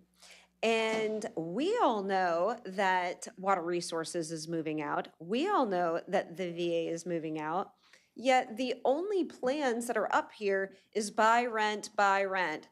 There's nothing in that study that says, hey, it would make a lot of sense. This is how you fill all these available spaces you're coming up. I haven't heard that at all. Why on earth would we let these people go when that's what the study's for? That was always what the study was about. We're gonna have space coming up. We need a lot of space. How do we best use the space that we have? And that wasn't accomplished. And if they didn't give you a plan, I want a refund.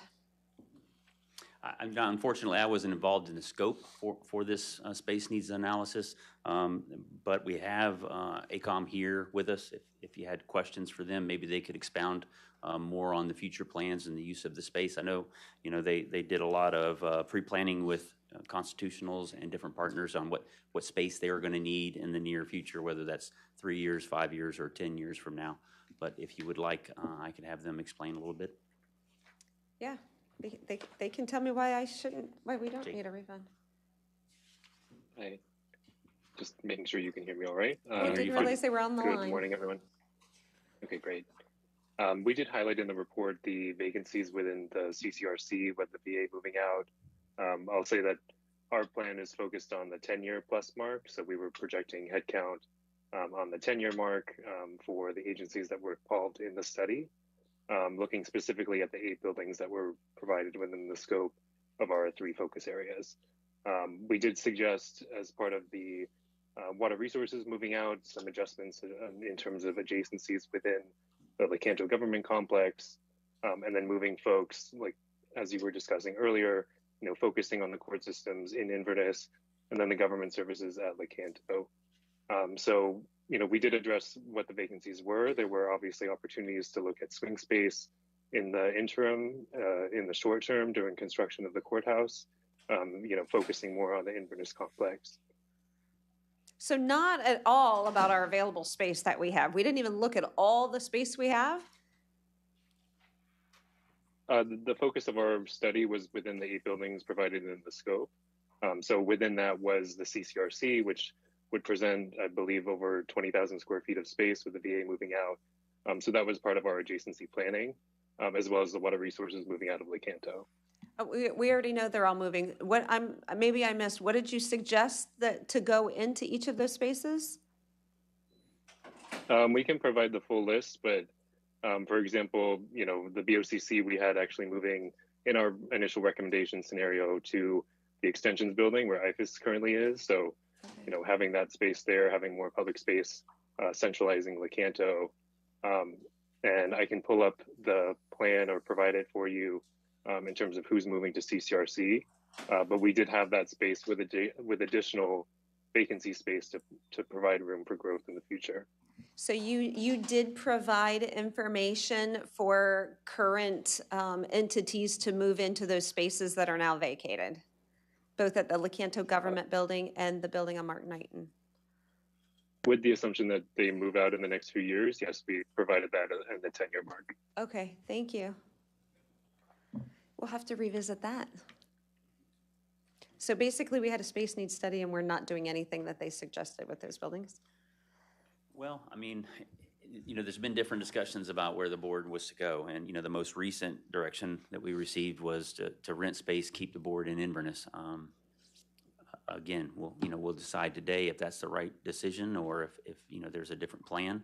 And of course, every time we move someone from one building to another, it compounds the problem. Now we have to find space, or we have to find room, or we have to remodel space for that group to move somewhere else.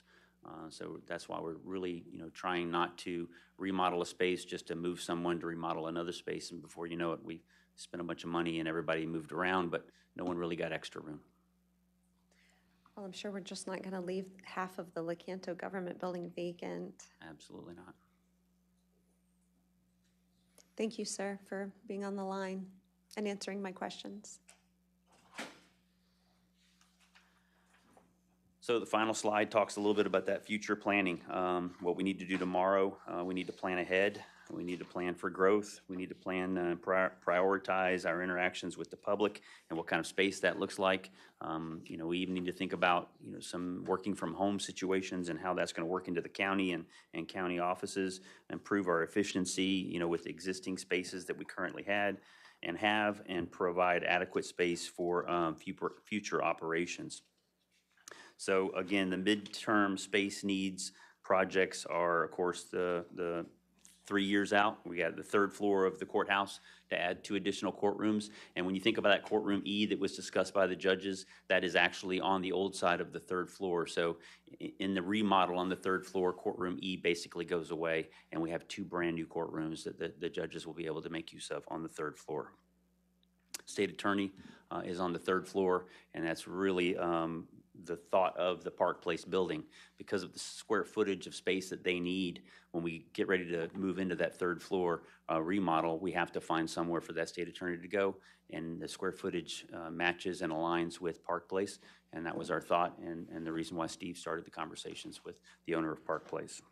And then, of course, we know about Water Resources and their move later this year. And then there's a building across the street, which is more like the maintenance facility that they're also going to move into, but it will in the future need a small remodel to make best use of the space. But Mr. Cheek's already got that covered and accounted for. So long-term space needs or projects that we have coming up, new government building in the downtown Inverness, which we spoke about, trying to get all of these members of anything to do with the judicial system all in the same building, get rid of a lot of the ancillary buildings that are spread about the county that are taking up funds to maintain and upkeep those buildings, and try to get everyone into one building that would be attached to or adjacent to the current courthouse. Of course, a multi-level downtown garage, parking garage is desperately needed, and that could, in my eyes, come before the building. And then we have Lecanto Government Complex expansions, not only of the water resources space when they move out, but looking at trying to get more of the county-related services in the buildings that are in that campus currently, which is the University of Florida, the IFAS building, as well as the Health Department building right next to the Lecanto Government building. And in our minds, our thought was, as the VA moves out, might be the perfect transition for the Health Department to move in and get those services into a facility that's already basically medically related, and then get more of county operations and staff at the Lecanto complex. And then, of course, the West Citrus Government Center reconfiguration. The thoughts there are, we have a lot of county offices. There's only a small 3,500 square foot space being currently rented at the Meadowcrest building by a private entity. So there's very little room as far as expanding. But when you think about services, again, what does it make the most sense to have in that building or housed in that building? Trying to work to make sure the services that are provided there are all related as well. And why does it matter? So we need to plan ahead. Our population's growing, our facility needs are growing, and sustainable growth is needed. Older facilities are harder and more expensive to maintain, which we've discussed, and delaying active investment strategies will increase the cost. So the decisions we make today and the money that we decide to save over the next 10 to 12 years is really going to make the difference on what we do in the future. So I'll take any additional questions you may have at this time, and we even have ACOM on the line in case you have any additional questions for them as well.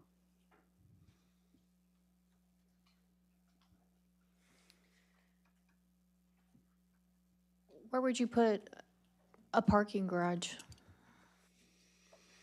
Well, we've looked at additional land that the city of Inverness owns, that we could possibly work something out with the city of Inverness. We have the parking area that's next to the sheriff's office currently that we could look at doing a parking garage on. We could look at other I guess options. that's my frustration. You're taking some of the most valuable property to turn it into a parking garage? I mean, that doesn't make sense. Doesn't make sense to me to buy Park Place. Space makes sense, but it doesn't make sense to buy it, renovate it, when we need way more space within a few years. Yeah, the So, thought I mean, was- it's like when I'm hearing all of this, I'm like, that's why I guess I'm frustrated, is like, even in here, when they listed out buildings, it didn't talk about the sheriff, we're not talking about a full space needs analysis. I feel like it's very piecemealed, and that's my frustration, because I feel like if we were looking at this, what we need today, what we need 10 years from now, what we're gonna need 25 years from now, to make sure that we're not spending money doing something that we're going to have to redo. It's like, today's the first day I've ever heard about the Coke building could get us by for 3 to 5 years, and then we're gonna have to do something different. Seems like a lot of money to put into a Coke building that we're gonna need to redo something in a very short period of time. And I guess that's where like we're looking at buying the building on the Highlands. We just become more and more fragmented all the time, and it's like we need to look at it in the big picture and figure out exactly what it is that we need and put some dollars to it, figure it out. So currently, the thought of moving and relocating staff is just to make do for the next 3 to 5 years for the plan for the courtrooms. And so anything that we think about for the future is going to come back to a budget and funding to try to put the money where it needs to be, so that in 5 years, when we have to make that decision or that plan, we have the funding to go there. And even, one of the thoughts that we had was we need to put together a fund for purchasing of property, the Park Place property alone, $1+ million, if the board was putting money into a fund to be able to purchase property as it came available, vacant land surrounding the courthouse, certain things that are for sale around the courthouse. The thought Well, is you've got the old restaurant right next to the Coke building. Yep. I mean, that seems like it makes complete sense to buy that. Right. And we looked at it. At the time when we started looking at it, it was 800,000. From what we hear now, it's 1.4 million. For that small building that really needs to be torn down.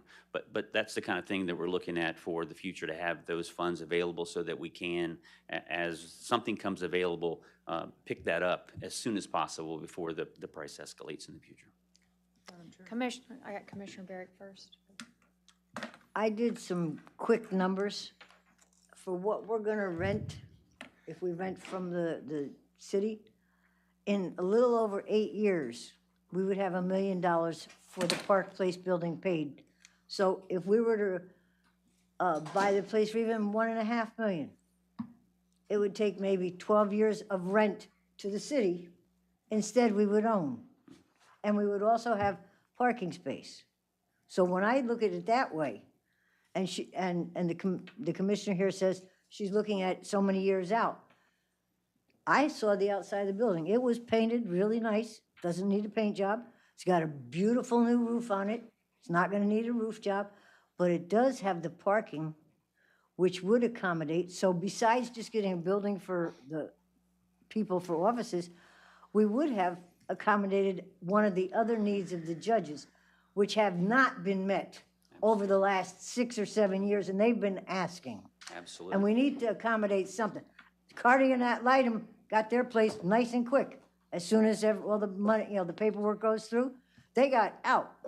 And that was a real quick deal. Yep. The decision for Park Place has been, over the last few weeks, that we found out, that it's something that's actually could be bought.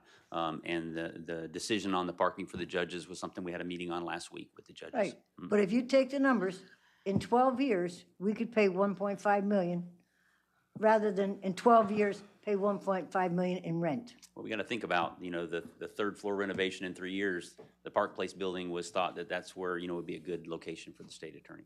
Just because of the, next door to the courthouse, as well as square foot really matches.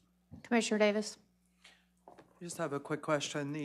Where the commissioner parking used to be, that kind of odd-shaped parking lot, would that be suitable for a parking garage? Because that's not waterfront, Possible. so. Yeah, depending on the land that we could purchase over the next, 5 years, the parking garage could pretty much go anywhere, depends on what we were able to. Do we own that parking lot? Maybe that's where you build a building. Anyway, we're going to go open to the public. Okay.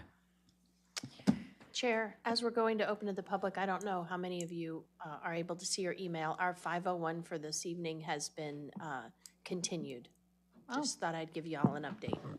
Well, that's the best news I've heard all day. We're trying to get the information out to as many people as possible because we know that that was of interest to many people. Thank you. Anyone open to the public? You have nothing? All right, we're going to close open to the public. I believe that we still have some direction for Mr. Howard to bring back an agenda item. So, all right, we're adjourned.